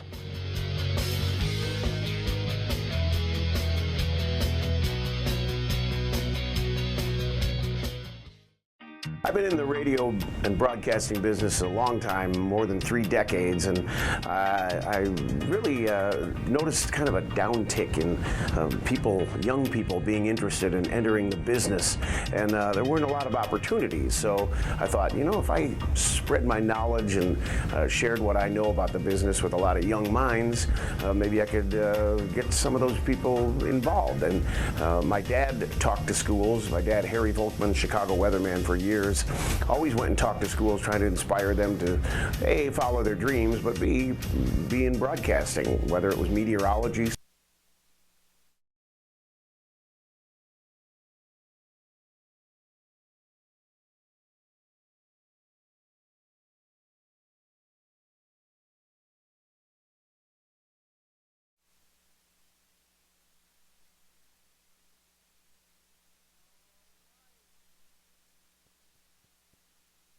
All right, we are back.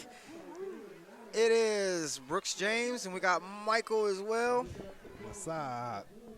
I'm doing all right. How you doing? Man, I'm action-packed first half, don't you think? That was a real good first half. We got a shootout like we were talking about earlier. We got 3 minutes before kickoff, but a couple things I liked in this game is that Menard, the quarterback for the Green Wave, he's been keeping his composure. He's been doing a good job passing the ball.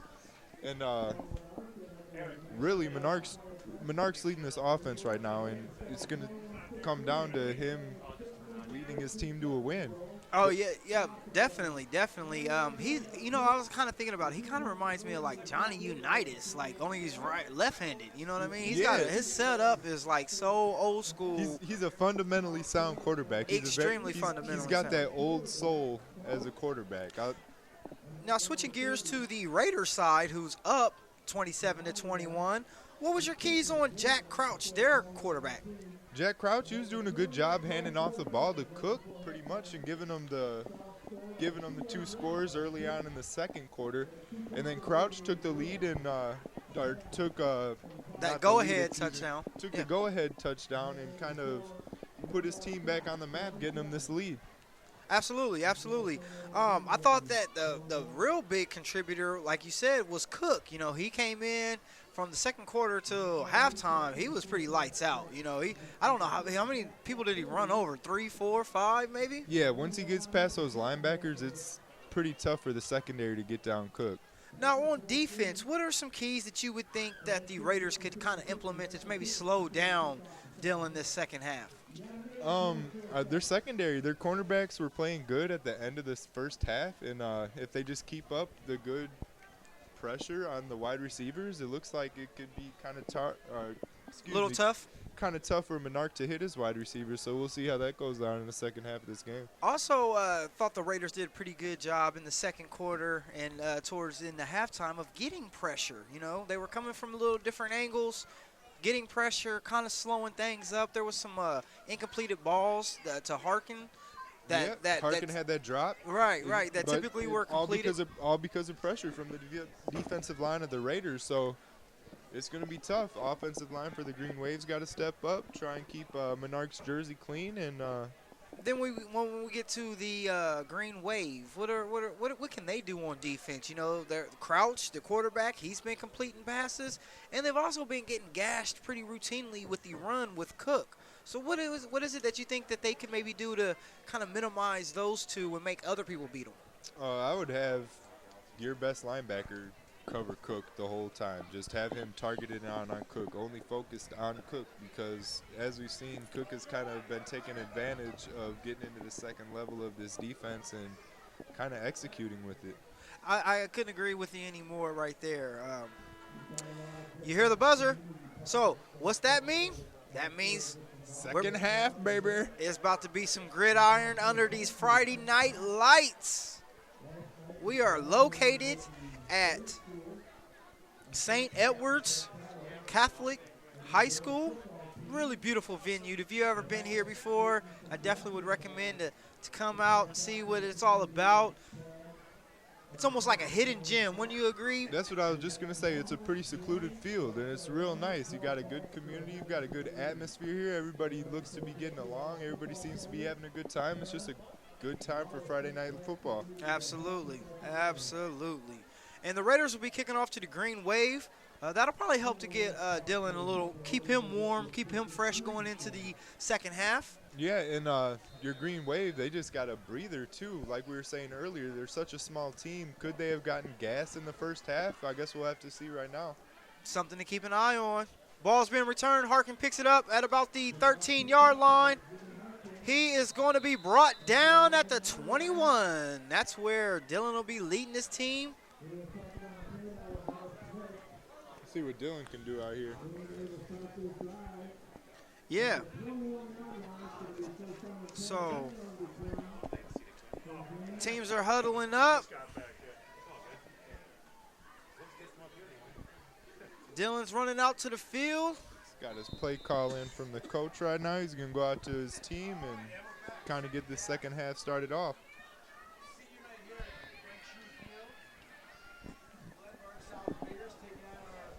Dylan's in the backfield. No backs in the set, so we got 5 wides. Oh, Dylan sacked on first down by number 5.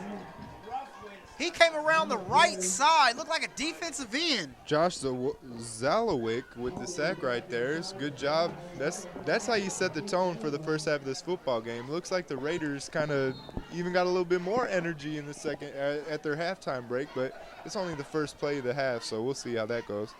So we've got balls on the 6. Dylan again to throw. He connects with number 5. And that is Ryan Pomeroy. And we had the tackle right there by the free safety, Nick Diambra. That was a nice little route. Right, quick slant with the inside receiver. Quick slant, hit number 5 wide open, hit him right in the numbers. That's what you want to see. Now, it looks like the Green Wave have made an adjustment. I see more 5 wide receiver sets. Yeah, there are 5 wide receivers out there right now. Dylan's got the play. We got 3rd and 12. He's in shotgun. He looks over the middle, completes it too. Give us just a second here. And I do believe that is Jake Fry.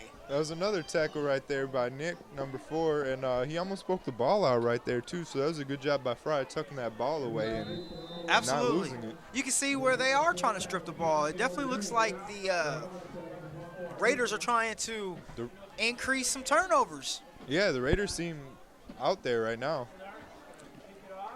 Ball's been punted. This was a short punt, kind of shanked to the left, yeah, by Dylan.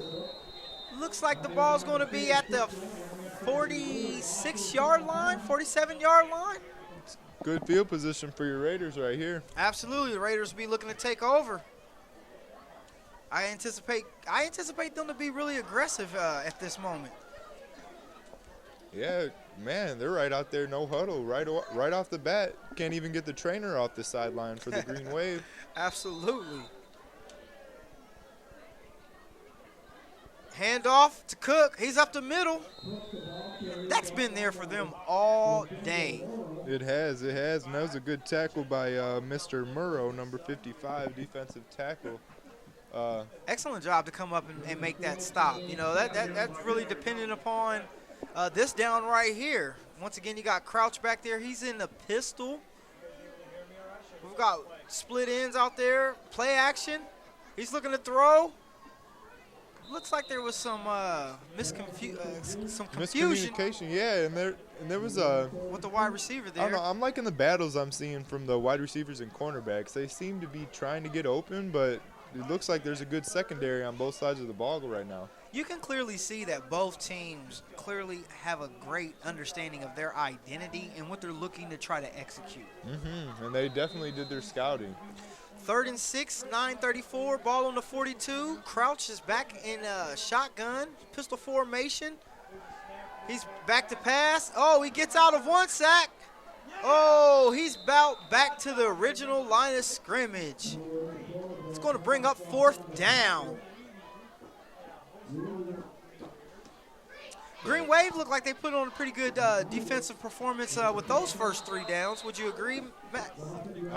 Michael, I would definitely agree right there. It's both defenses are coming out firing, and really when I think of football on a nice cold Friday night, I think hard-hitting defense. Looks like that the Raiders are going to go for it on 4th down. No, they're punting. Directional kick toward the sideline. Ooh. Looks like the ball's going to be downed at about the 3-yard line. Let's see what Menard can do right here. It's pretty good strategy, you know. Let's keep pinning them back, you know. But with Menard, I'm anticipating he's gonna let it loose. Yeah, and he's pinned down in the 3-yard line. I wouldn't really expect them to run the ball because there hasn't been really much of a running presence so far. I don't in think this they've game. ran the ball one time. If I was the Raiders, I don't think I would ever even bite on a run fake on a play action. How about what's your thought with that, Michael? You can't maybe not bite at first, but if they keep it up, I would try and catch them off guard. Motion. Oh, we do have a run. It's a toss. Nice tackle by 10 right there. It's a big linebacker. Absolutely. What a way to shoot the gap. That was Ohiha or yeah. Oh, yeah. Tanoa, yeah. Yeah, Tanoa. He's their kicker as well, so kid knows how to play some football. Ball is still on the 3-yard line. It is 2nd and 10. We've got 4 wide receivers out. Single set back. Dylan's barking out the call. Another run inside. Man, Ooh. those linebackers for the Raiders are stepping up right now. They're leaning forward for sure. Absolutely. That was Anthony.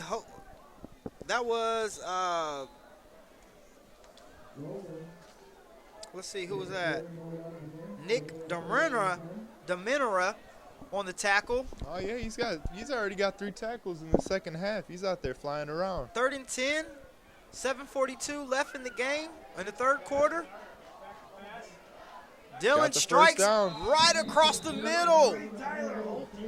Tyler Holte with the reception. Tyler Holte's their leading receiver this year. He's got a little over 500 yards receiving throughout the season, and he's got about 15 more right there. All these wide receivers, like you've been saying the whole time, they're very skilled in understanding the concepts of what they need to do. I'm really impressed. Yeah, it's kind of like, remember Kurt Warner, he had Isaac Bruce and Torrey Holt. It's kind of like that. You got reliable wide receivers all the way around. Absolutely. Dylan back in shotgun. Oh, they're running the ball again, too. Jordan West with the carry. Number 12, he laid his shoulder down. It was like a train wreck right there at about the 23-yard line. Absolutely, absolutely. So if you're the Raiders, what do you kind of do to switch things up on defense? Because it seems like, you know, they are starting to get a little warm, and you definitely don't want Dylan to get hot. Yeah, it's totally different. Maybe the Raiders were just thinking that, hey, they're going to come out here and pass again, but now that they're switching up their offensive 2nd and play 6. calling and running it a little bit. Dylan back to pass. He was in shotgun. Pass is complete to Harkins on the far sideline. That's going to be another Green Wave 1st down. This is a nice tackle by number 85, Luca Corso. He's also their tight end, but he was out there at cornerback safety in the secondary somewhere making a good tackle, but that was the 1st down. And the Raiders right now, they don't know whether to expect a run or a pass. So absolutely.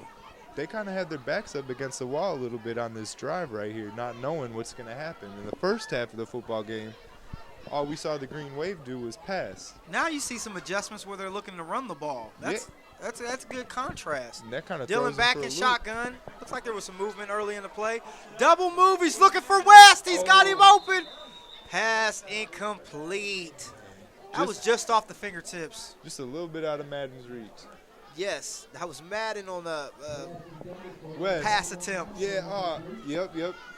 I thought it was West too.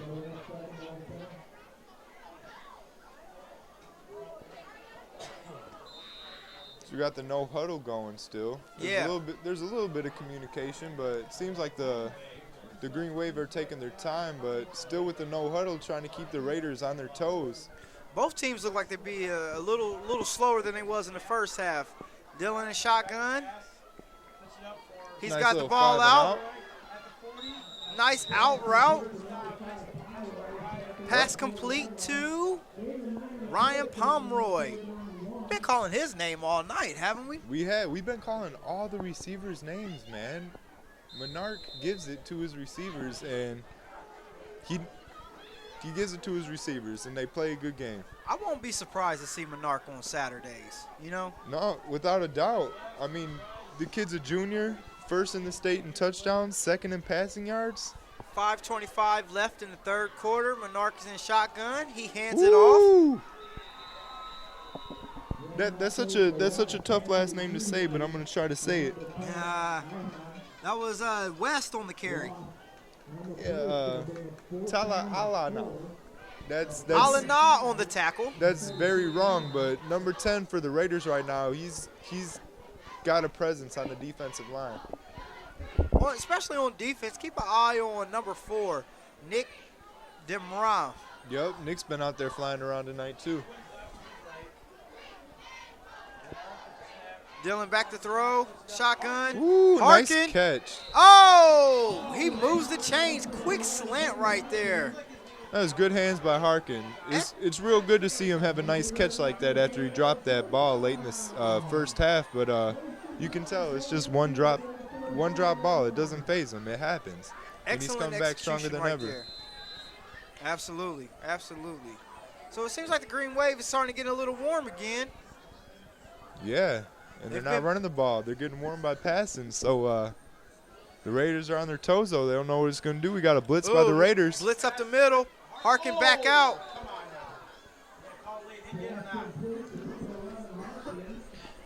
And we've got Luca Crisco on the tackle. I'm sorry, that was TJ Stringfloat with the tackle for the Raiders. It's a nice tackle.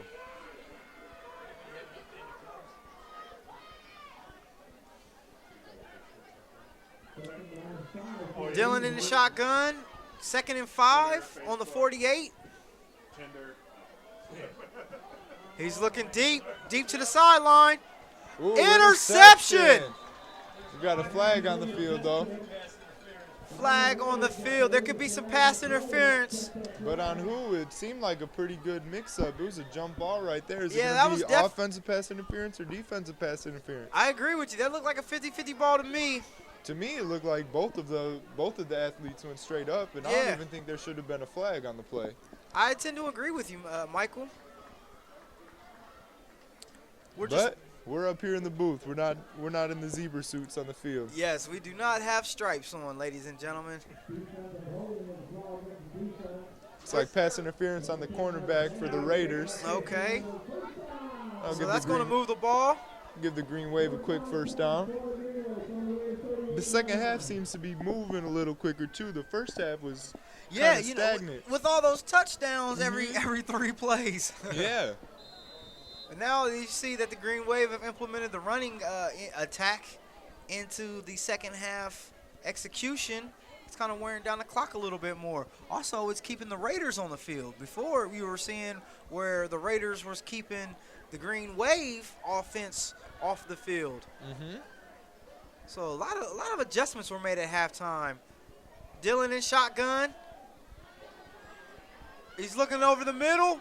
Ooh. Oh, ball was tipped. That ball was tipped by quite a few Raiders. That first tip, and then the ball could have easily been intercepted right there. Lucky for Dylan that it wasn't. Very easily.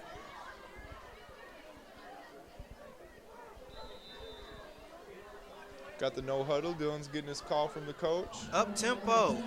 I think the up tempo is all either one of these quarterbacks knows. Yeah, I really haven't seen a huddle all night, Brooks. No, outside of coming out of a timeout, that's about it. Dylan back to pass. He's looking deep. Number 10, that strong defensive lineman with the pressure again on Dylan, but he was wise enough to get that off and get it to his receiver and get a first down. David Madden on the reception. That's going to make for a Green Wave first down. Clocks are rolling. We got 3 minutes and 20 seconds and counting. We got 27-21 with the Raiders in the lead, but we have the Green Wave crushing down right now. They got the Dylan's ball in shotgun. inside the 30. He's looking to his left. He's coming with another screen. Harkin on the reception. Just shy of a first down. Oh, no, that is a first down. Nice pass. If the Raiders need to make a stop, it's about now. If they need a play that can kind of sway this momentum, it's about now is the time to start dialing something up. And then you got to think too, Brooks, you know how we were talking about your offense staying on the sideline and maybe getting a little tired or getting a little lackadaisical? Yeah. It's fall now. Your athletes are getting cold. They're over there kind of struggling on the sideline. They want to get on the field and get that energy going. Dylan in shotgun. He's looking back. He puts it up. Oh, incomplete. A little bit over his receiver's head right there. Headed in the direction of David Madden.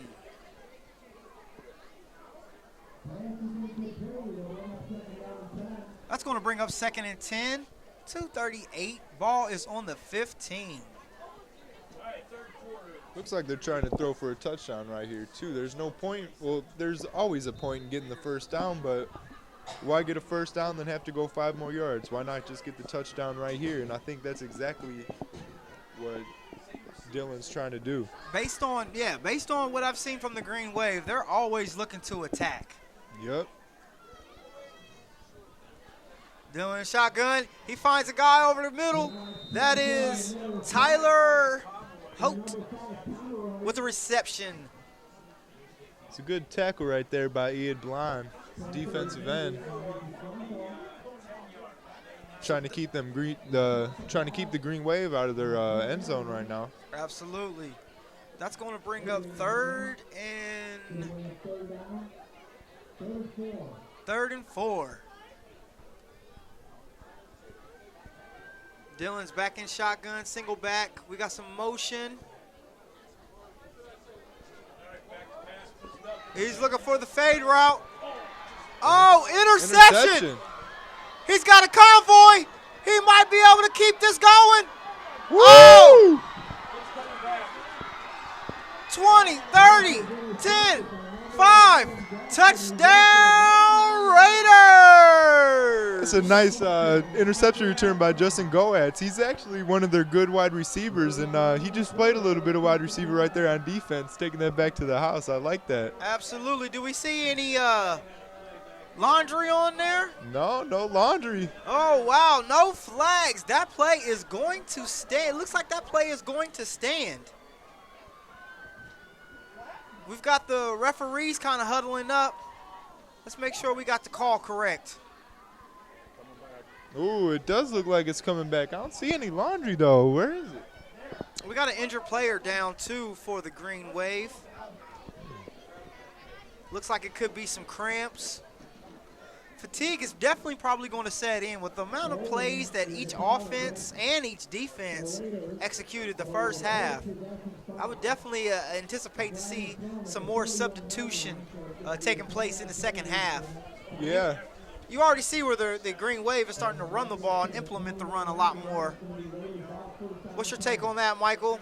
I like that the Green Wave's out there mixing it up a little bit, trying to keep the Raiders' defense on their toes. Because in the first half, all the Raiders do was like, all right, Dylan's going to throw the ball. So they come out in the second half, oh, Dylan's not throwing the ball. They're going to start running it. Now we don't know what to expect. Yeah, they did make some adjustments. That was excellent. So, really, it's like our player's off the field. He's nice and healthy. Okay, looks like he's going to return. I wouldn't say healthy, but looks like he's going to return to the game. Return.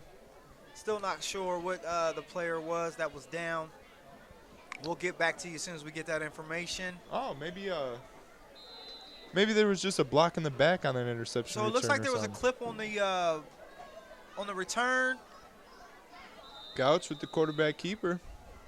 That looks like that was good for a couple yards. That's going to bring up 2nd and 7 yards probably. It's another good quarterback option read. 1:20 left in the third quarter. I think this is where you really try to pound it with Cook now. Got the lead. We're going into the fourth quarter pretty soon. Can the I'll Wave just stop play smart that? football. Uh-oh. Uh-oh. Crouch. He is so nifty getting outside. It's a That was nice, about a 20-yard gain right there. Crouch to the left side. it's a nice tackle on the sideline right there. He looks a little shook up, but he looks like a gamer.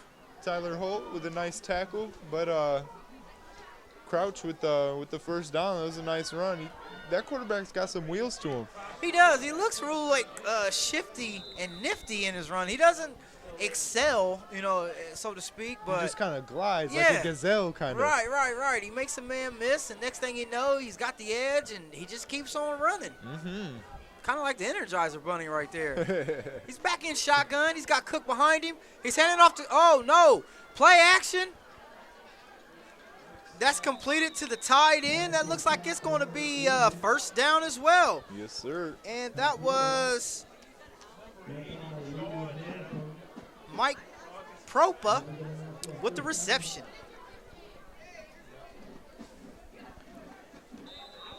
So that's going to make it 1st and 10. Under a minute left. Ball is on the 40. We've got 2 wide receivers set. Cook with the run. It's a counter. I think it's cooking time. I think they're going to feed it to Cook for the rest of the game. You know, Michael, I think I can smell what you're cooking. Thanks. Chef Boyardee. Some Raider sauce. 7-yard gain by Cook. That brings up 2nd and 4. Clock's running down. This 3 looks like wide it'll be the receiver set. last play of the third action. quarter. Oh, a deep ball. Woo! Oh, it's completed. Touchdown, Raiders. No, we're not quite sure who caught that touchdown, but his number was 48, and it was a real good over-the-shoulder fade catch by him. Absolutely. It was a good ball by our quarterback, too, right there. You know, you can see where that play action with Cook is really making these DBs plant their feet while wide receivers are running right past them. Yeah, and you've got the linebackers and you've got your secondary kind of expecting the ball to go to Cook, so they're biting on the fake as well and kind of leaving holes in the secondary for your quarterback to give it to his receivers. Absolutely. It was a great strategy in the second quarter to really get Cook going, because it's really paying dividends, and it's making it easier for the other players on offense as far as execution goes. Field goal's Kick good. is up, Point and at. it is good. So now we've got 34 to 21. Raiders with the lead. They've scored, 4 or 5 touchdowns unanswered? Something like that, man. It's been The Green Wave, they got to that 21, and they've just been kind of stagnant. Raiders have stepped up for sure. Absolutely. Right here, I think you got to kind of, if you're St. Edwards, it's time to let those 5 wide receiver sets go, and you just got to look at the wherever you got the matchup at, wherever you got the one-on-one, that's where we need to go to. Yeah, no doubt.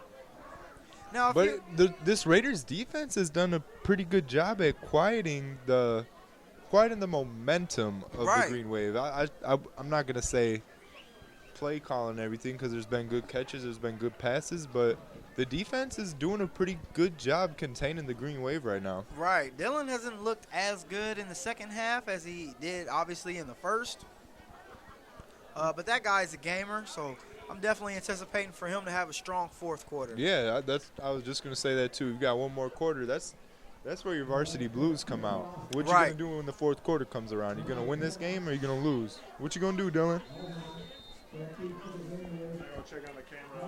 The Green Wave is currently down 2 touchdowns. Kickoff. Ball's received at the 20. Looks like he made it to the 33-yard line. That's where the Green Wave will start their possession. Start of the fourth quarter coming right up, fellas. 4.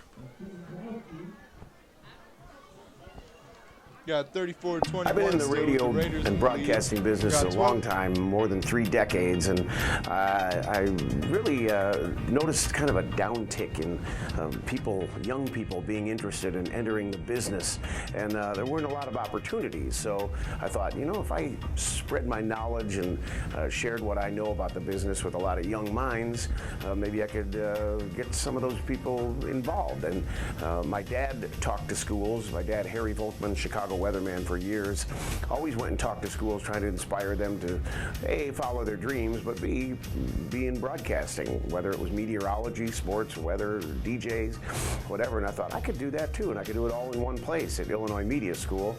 I had friends here. They urged me to come out, and I took the job. I've been having a great time. I tell everybody I'm learning as much from the students as they learn from me, because media, broadcasting is ever changing. Things are streaming now. There's social media. Everything's integrated. And the young minds know the new end of that, the new technology, the new apps, the way everything works together, computers. And so I watch how they put together their presentation. It's audio and video and internet all at the same time. And so I've learned as much about doing my current show as they've probably learned from me teaching them how to put their thoughts together to create it.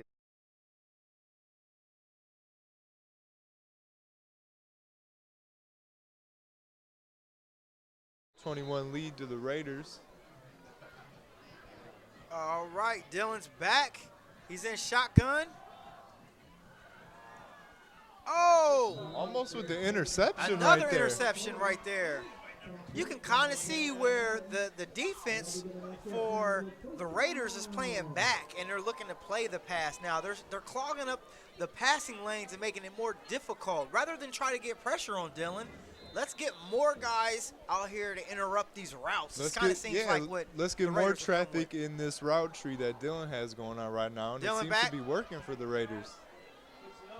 He gets Harkin, pass incomplete. Nice shot on him. That's good sportsmanship right there. Nick helping up Harkin right there. What a way to help him up. Just another reminder of why you can't really beat the Friday Night Light high school football. Go out and support your local team. If you graduated from a high school, go back. That's why they have homecoming. Anyways, we got Dylan. He's back in shotgun. It's 2nd and 10. 11:40 in the fourth quarter. Ball's on the 44. Dylan's looking around. He finds a man in the middle. Ooh. DB made a good play on the ball. Unfortunately, the wide receiver, Tyler Holte, was unable to bring in that reception. Just couldn't hold on to it. See, and on a cold night like this, with the speed and the accuracy that Dylan's throwing with, that Dylan throws with, like that ball hits your hands, man. If your hands aren't warm, that's gonna sting. And his receivers got to start holding on to the ball if they want to have a chance at this ball game. Dylan's back to throw. Tipped pass. Tip pass. By number 10 again, man. That defensive lineman is in the backfield. I think Dylan might have a little nightmare about him tonight if he keeps up this good second half. He does wear the number 10 as well. Ooh, I didn't even notice that. 10 Probably versus be seeing 10. that in his dreams. So that's going to bring up 4th and 10 on the 44. 11:27 left. If you're the Green Wave, do you look to try to go pick up this first down, or do you kick it away and give your defense an opportunity to try to get a stop deep in your territory? It's coming down to it. The Green Wave are down by 2 scores right now. They got to keep going for it, and they got to try and at least get a first down. Not necessarily go for the deep ball touchdown. Let's just get a first down right here, Dylan. I think the Green Wave is showing that maybe the confidence in their defense ain't where they would like for it to be. They're coming out. It's 4th down. Dylan's back to throw the ball. He's got a man going toward the sideline. Tyler Holte picked the ball up. He's out of bounds at the 20-yard line, 21-yard line. It was a nice pass by Dylan. Even better catch by Tyler right there. What a way to put touch on that ball into that window. Like, I'm not even joking. I haven't seen a high school football player throw a ball that well. Ever, I don't think, to be honest. That looked like that was a deep post route, and you couldn't have thrown it any better if he just handed the ball to him. Excellent throw right there. What poise. Perfect placement. Did he show to make that throw, Michael? Very, very good poise. And like I said again, I said this earlier, and I'm going to keep saying it. The kid's a junior. Yeah, the sky is the limit. So we've got 5 wide receivers. The ball is on the 21. Dylan's back in shotgun. He's ready to throw. We've got an out route. Holtzy what it looks like a 2-yard gain. That's going to bring up a 2nd and 8. Nice little out route right there. We've got just about 11 minutes left in the 4th quarter. Dylan's about to make this real interesting. I'm anticipating that they're going to score a touchdown. And if they do score, if they score, are they going to kick it and try and? I think you have to at this point. Well, yeah, you got to kick it. You can't afford to fail on another onside attempt to give Cook the ball and even give the Raiders just time to run down the clock. We'll get this snap real quick, but after this, what's your Dylan back to pass? He finds a man in the middle. Fumble. Oh! That's a little sandwich Ball in the was secondary. And it looks like loose. we've got a player shaking up a little bit right there in the end zone. Yes, we do for the Raiders. Number 11, Justin Goetz. Looks like he's down. He's grabbing his right leg. Uh-oh. It's very possible this could be cramps. That was a pretty bang play. But great sellout. Look what he tried to accomplish to not give up that touchdown for his team. That was a pretty bang play right there. Put it all on the line for his team right there. All on the line. What else do you see that the Raiders could do to try to slow this momentum? Because Dylan has just been marching down the field. That 4th down where he picked up that long 4th and 10 where he was able to pick up a 20-yard gain. Since then, they've just kind of kept the ball rolling. Your linebackers need to do a little better job on the coverage side of the football. The Raiders? Raiders, excuse me. Defense. But a lot of Dylan's passes have been over the middle in the wide open, like between the hash marks. Yep. So that's really your linebackers not covering correctly, or just maybe a bad play, not so well play calling, blitzing the linebackers and stuff. But I don't really think you should be blitzing if you've got a top-notch quarterback like the Green Wave does in Dylan. Justin's up. He's kind of walking off with a little bit of help. Just want to make sure that we clap for the gentleman. He's played really good this whole entire game. We hope that he won't too hard hurt at this particular point, and maybe he can make a return. I hope so, too, because that kid's been playing good ball tonight. Absolutely. Now, with that DB down, if I know Dylan, like I've been saying, I would anticipate he's looking in that direction. Without a doubt, any smart quarterback would do that. Keep your eye out on Harkin, too. I can see a fade route coming. And keep an eye on Tyler that's in the slot right now. We've got 5 wide receivers. Dylan's in shotgun. He's back to throw. He's looking deep. Oh, looks like they were trying to connect on the same corner route that they picked up that 4th and 10 on. Just a little bit outside. Little outside right there with that throw. Sounds like I'm broadcasting the Cubs game tonight or something. That's funny. 0-0 last night, like 4th inning or something. We're in the 4th inning, and it's 0-0. The Giants and the Cubs. Back to football. We've got Dylan on the side. He's looking for the signal from the coach. Once again, 5 wide receivers set. Dylan's back. He's ready to throw. He's in shotgun. He's moving up in the pocket. He's searching to the left. Interception! Oh, intercepted! My man, number 10 again right there. It's a battle of the 10s on offense and defense in the second half. Dylan seems to be limping a little bit, too. Hopefully he's all right. Yes, he did. He was under some duress when he made that throw. He got out of some, but wasn't able to get enough. DB put his foot in the dirt, got up the field, was able to pick that ball off. Excellent play by the defense. So the Raiders are going to take over on the 12-yard line with 10:22. It'll be 1st and 10. Scores 34-21 Raiders. Crouch, he hands the ball off to Cook. He's fighting for yards, but unfortunately was not able to get back up to the line of scrimmage. It's a good first play by the Green Wave right there. Their defensive line and linebackers both seem to be crashing the football and stopping Cook in the backfield for a loss of yards on that carry. It's extremely important that they get a stop on these next 2 downs so they can get that ball back to Dylan. Especially if they're going to be running the ball, they need to get a stop and not give them a first down so that clock can keep running. Crouch back. He's ready to running, throw. But He's looking time, deep. Oh, that pass nice is catch completed. right there by 48. He leaped up and he caught that ball. We do apologize, but on our rosters, we do not know who number 48 is. As soon as we do, we will definitely pass that information along. Well, I'll tell you this. He's a good wide receiver. He's made 2 real good catches tonight. Yes, he's definitely got the back shoulder catch down. He's got that down pat. Oh, it looks like the Green Waves in man. Looks like they're going to be sending some blitzers. They're stacking up on the run. That's going to be looks like a maybe 2-3 yard loss. Yep. By Cook. It looks like the Green Wave know that they're going to try and give it to Cook right now. So they're all in the box. It kind of puts the ball in your quarterback's hands for the Raiders and see if we can get a little bit of ball movement right here. Keep an eye on Peter Jatesky.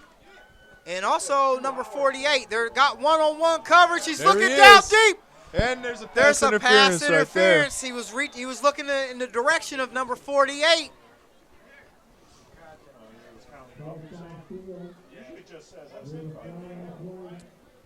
So we're just waiting for the referees to kind of get it all figured out for us. You think we see more of the run? Yeah, you'll probably see more of the run since we're trying to, since the Raiders are trying to run out the clock, excuse me, but the run hasn't really been seeming to work on this drive because the Green Wave looks like they're kind of anticipating the run and they're doing a good job at stopping it. Absolutely. We got just under 9 minutes left. Be on the lookout, though. Excuse me. I can see some play action to Cook and then getting the one-on-one. Right there it is. Right across the middle. Nice catch by 80, your tight end / wide receiver for the first down for your Raiders. And that is Michael Porta with the reception across the middle. That's going to move the chains.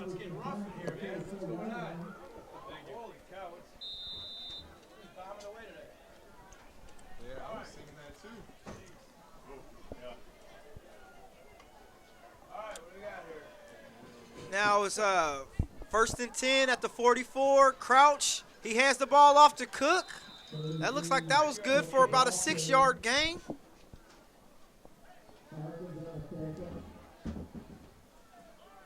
Raiders seem to have the number right now. They're getting it done in the passing game and right now in the running game after that nice 6-yard run by Cook.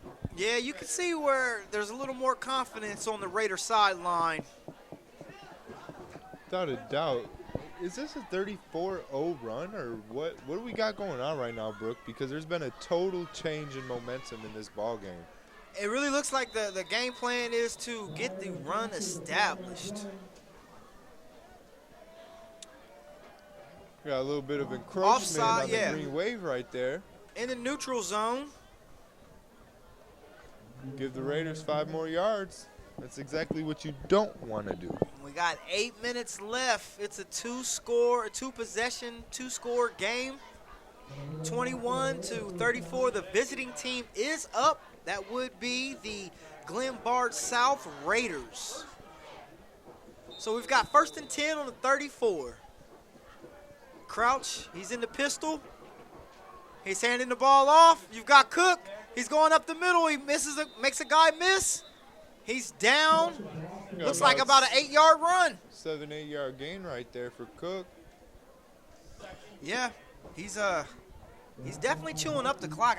He's got to be. How many yards you think Cook's done rushed for? He's got to be like $150. He's got to be maybe $150, but I would say at least around 100 for sure. I think he was around 100 out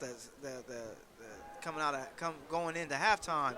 Ooh! Oh! Our man, mystery number 48, almost with an Odell Beckham-style catch with the one hand, but it just got out of his hands. Crouch was looking towards the sideline, pass incomplete. That's going to stop the clock, though. That makes it 3rd and 3. I think you almost have to run the ball here. What do you think, Michael? Keep that clock running. Yep, run the ball, keep the clock running. We got 7 minutes, 22 seconds left before the end of the game.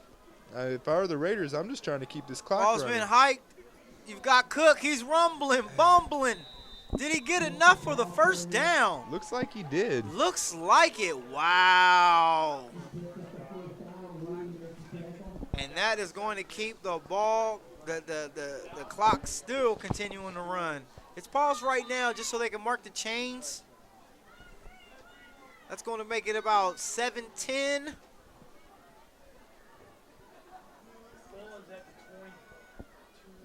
Crouch, he's in the pistol. Ball's on the 24. He's looking to throw the ball. He steps up in the pocket.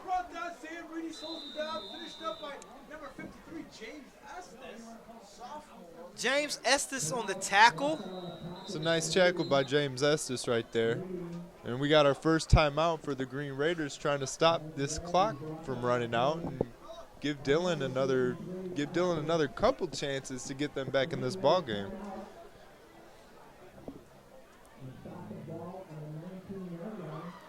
Ball's on the 19. That's going to bring up about maybe what's that, 3rd and 6? But that was excellent determination right there by Crouch. He just would not be denied. He was not going to be sacked for a loss.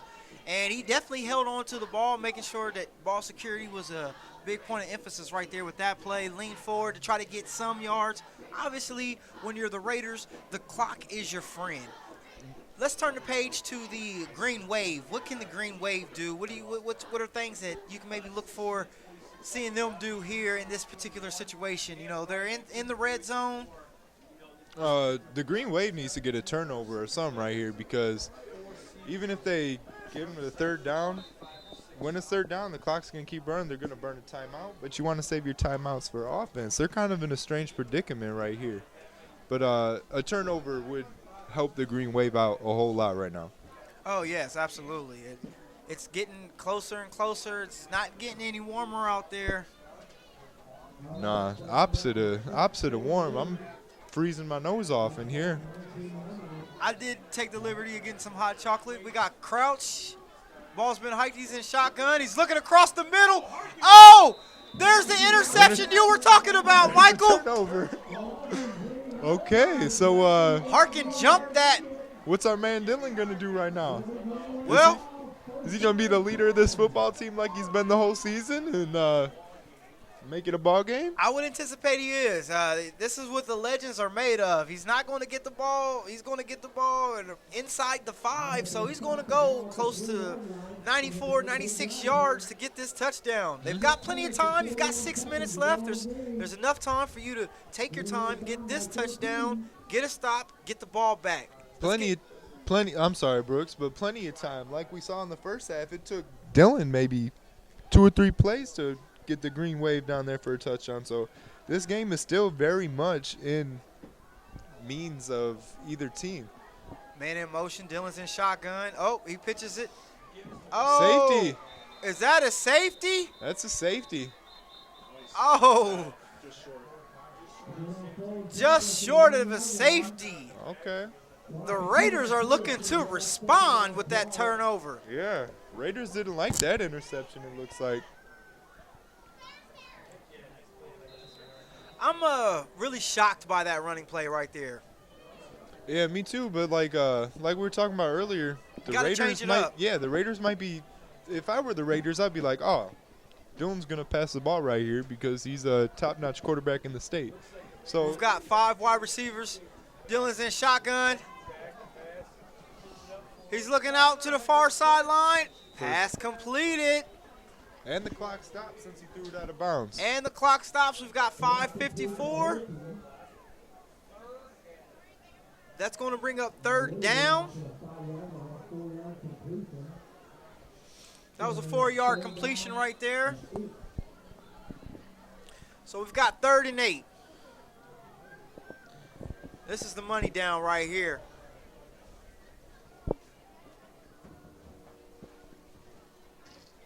Dylan's in shotgun. He's looking to throw. He's looking downfield. Oh, some more guys in traffic. Pass deflected by 85 right there. Looks like Dylan's kind of pressing a little bit. Pressing is right. I'm seeing more DBs get their hands on balls and more tips in the second half than I obviously did in the first half. I don't know if Dylan's felt pressure like this really this season. I'm not sure how big the deficit of their 2 losses were, but, I mean, that's pretty disheartening if you're Dylan right now, not to sound mean or anything, but he had a big lead in this game, and it dissipated on him pretty quick. Yeah, you can't put all that at the quarterback, though. Dylan's definitely made some plays along the game to try to keep his team in it. 5 wide receiver set. Dylan steps up. Oh, he's sacked. This is definitely a safety, folks. Youch. Looks like Dylan might have to bring out the tide after that safety. And that was Ben DeFranco with the safety. So that makes it 36-21 with 5:43 left in the fourth quarter. Youch. That kind of hurts if you're the Green Wave right now. Yeah, the crowd is not into the game like they was earlier. No, it's pretty quiet down there, isn't it? Ooh. But it does look like everybody's still sticking around. They haven't given up on their wavemen yet. Yeah, no. That's the school spirit we like to see. Absolutely. Nobody's going to their cars. Everybody's here, just having a good time. So the Green Wave will be punting the ball to the Raiders, who will be looking to probably milk the game the rest of the way. I definitely look for Cook to be the name called on most of these plays. Without a doubt. Give Cook the ball and just try and run down the clock if you're the Raiders right now. Gotcha.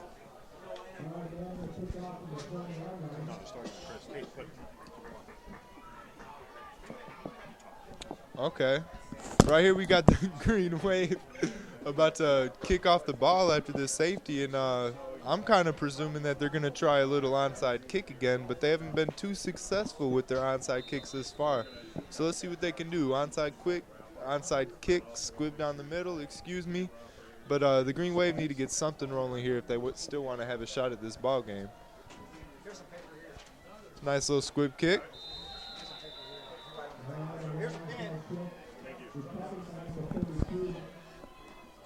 Nice little squib kick recover right there by the Raiders, and Cook's coming out on the field pumping his legs, almost like, yeah, give the ball to me, coach. It's time for the Hogs.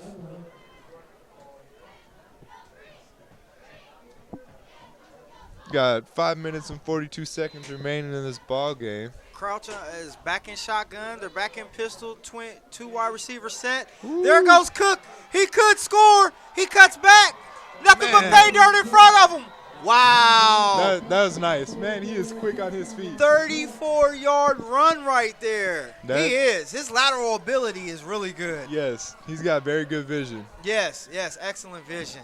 He's definitely got to be over 170, 185 in rushing yards. After that 40-yard run, yeah. Yeah, Cook has been pounding the ball. From the second quarter on, he's been pretty stout in every carry that he's had. Definitely going to probably be the player of the game. Yeah, and how do I sound right now? I was kind of not really bad-mouthing Cook, but saying that Cook wasn't really being too productive in the ball game. And he matters when it counts, right? Yeah, now he has been. It's youch. I shouldn't have said that. That's how it goes sometimes. So we're just waiting for him to get the extra point. They're getting set up. What a change of momentum for the Green Wave. They came out. Blocked kick right there by the Waveman. He didn't want to put his hands up because it's so cold. He just took it off the back of his forearm. But that still stings, but that's good. They stopped a point for the Raiders. You know, when you go and you look at the tape, it'll be a play like that. that as a coach, I'm anticipating you'll be extremely proud that your team kept working. They're still out they there kept hustling. Fighting, They didn't throw in the towel. They that's, didn't. That's and that's very all true. you can ever ask for. Especially as a coach. That is all you could ever ask for.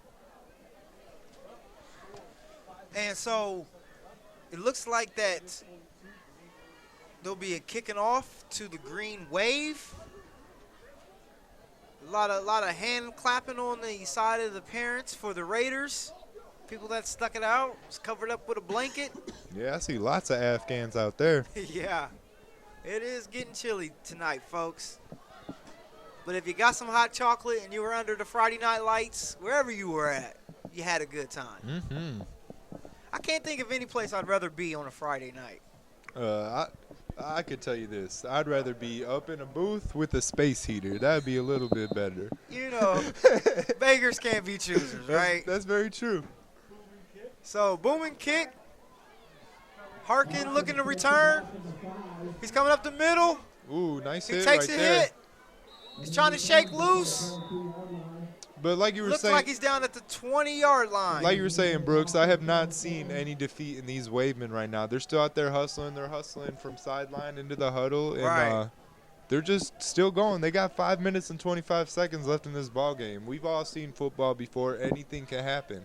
You just got to keep you just got to stay motivated, stay hustling, and just hope that the right things can happen in the ball game. And the right things very well could happen with number 10 as your quarterback. Absolutely, absolutely. And I look for Dylan to just, on the character of his quarterback to lead his team. Let's get a score. Let's go back and look at the tape and see that we executed all the way to the end. Oh, Dylan once again. He's kind of looking and holding on to the ball a little too long right now. Man, that was number 10 again.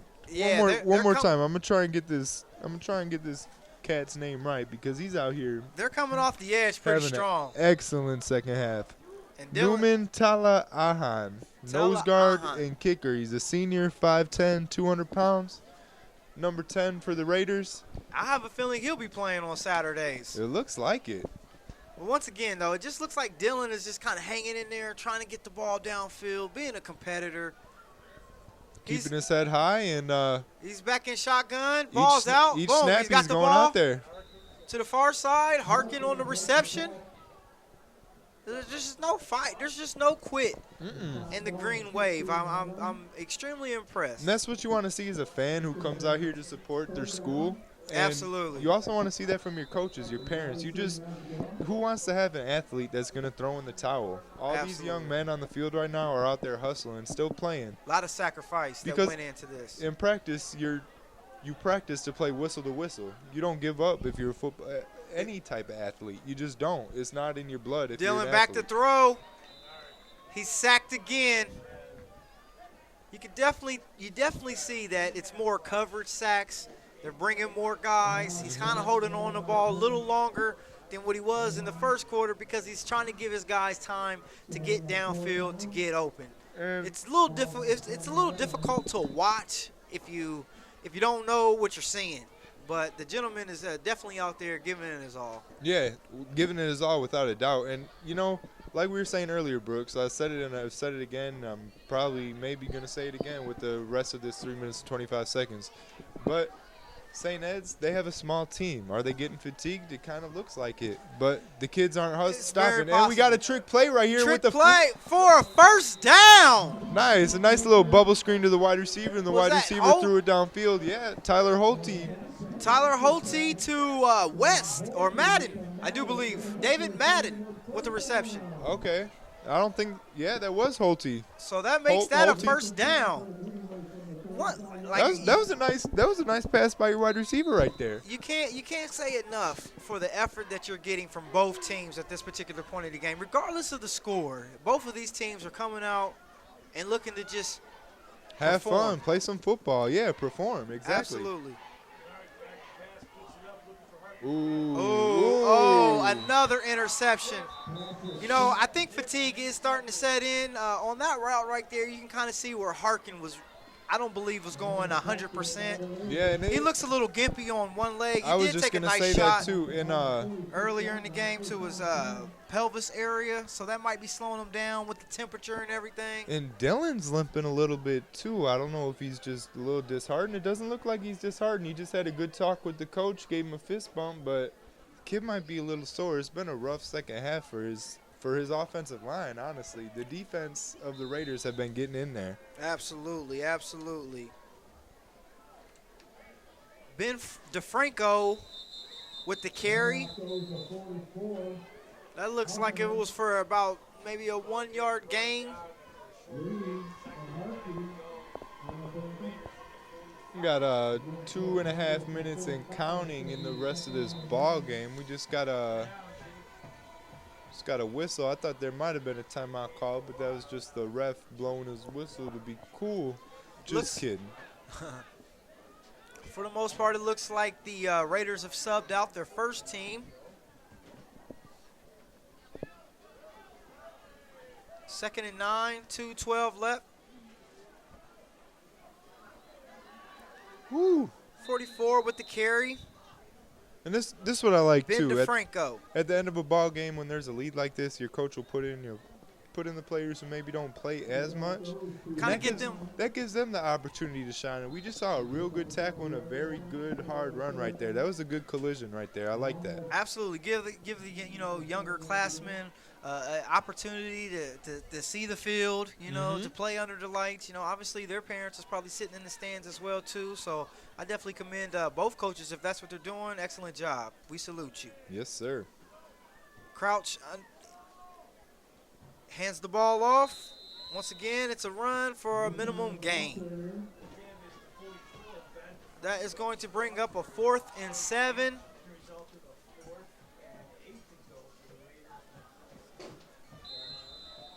We've got about just a minute 10 left. Once again, we are here at St. Edward's Catholic High School. Beautiful venue. It's where the Glenbard South Raiders are taking on the St. Edward's Green Wave.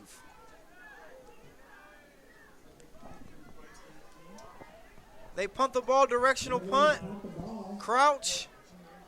Looks like the ball is going to die on about the 12-yard line. 37 seconds remaining in the rest of this game. Yeah. I don't know. I'd give your running back some reps. I think Dylan had his fair share of throws tonight. Get your running back going a little bit. But honestly, at this point in the game, I think you're more concerned about players and their health. Yep. You don't want to risk anybody getting hurt. Yep. So, if they just run the ball to run the clock out, that's not waving a white flag. Every child, every kid that played tonight can definitely hold their head high when they take that shower, because both teams is probably going to take a shower when it's over and done with. Hopefully. And I think every parent could be proud of every child that participated in tonight's event, whether you were a cheerleader, a dance team. We definitely want to give another big shout out to the Glen Edwards football team. It was their senior night tonight. They had a few seniors. Definitely want to make sure that they have a good experience. I'm anticipating that they did. The weekend's just getting started when you're in high school. Ain't that right, Michael? I should say no, but probably. Makes sense. Another shout out I want to give was Tatiana. I think she sang the national anthem earlier. Absolutely. She did a real nice job with that one. Excellent job. Excellent job. But no, the right answer is if you're a football player and you ask me that question that the weekend's just getting started, it is getting started because they're probably going to the playbooks looking forward to next week. Sure.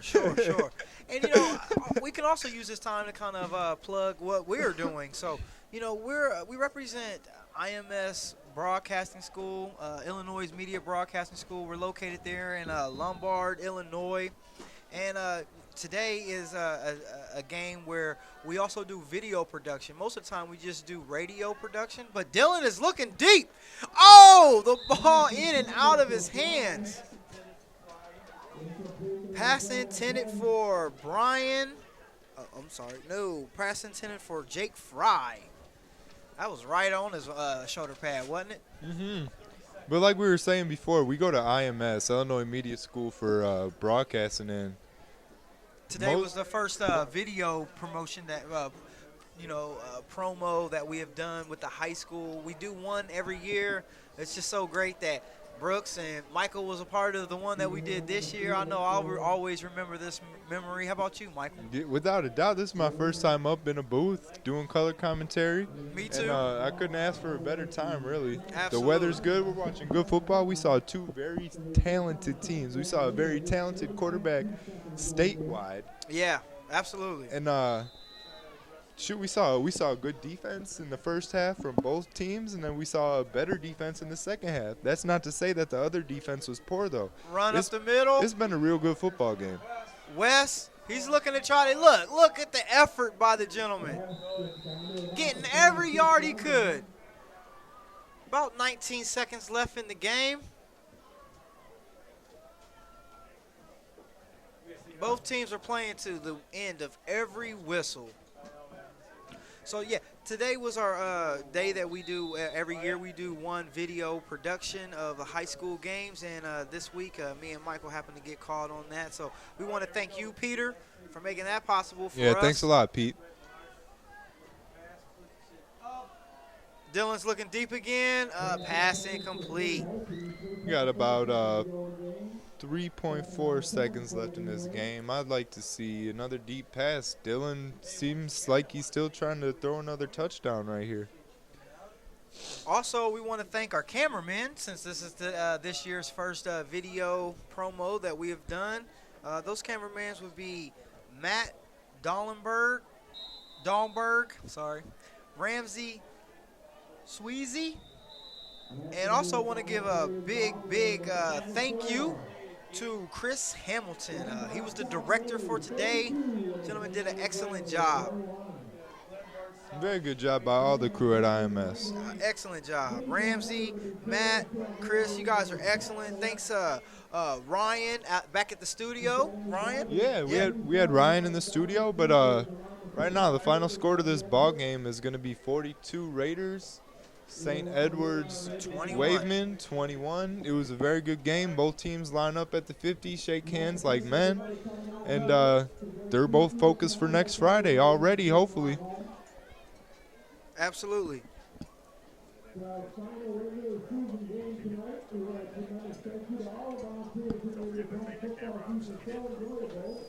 So everything's we're getting all the handshakes and thank you and good camaraderie and sportsmanship all up and down.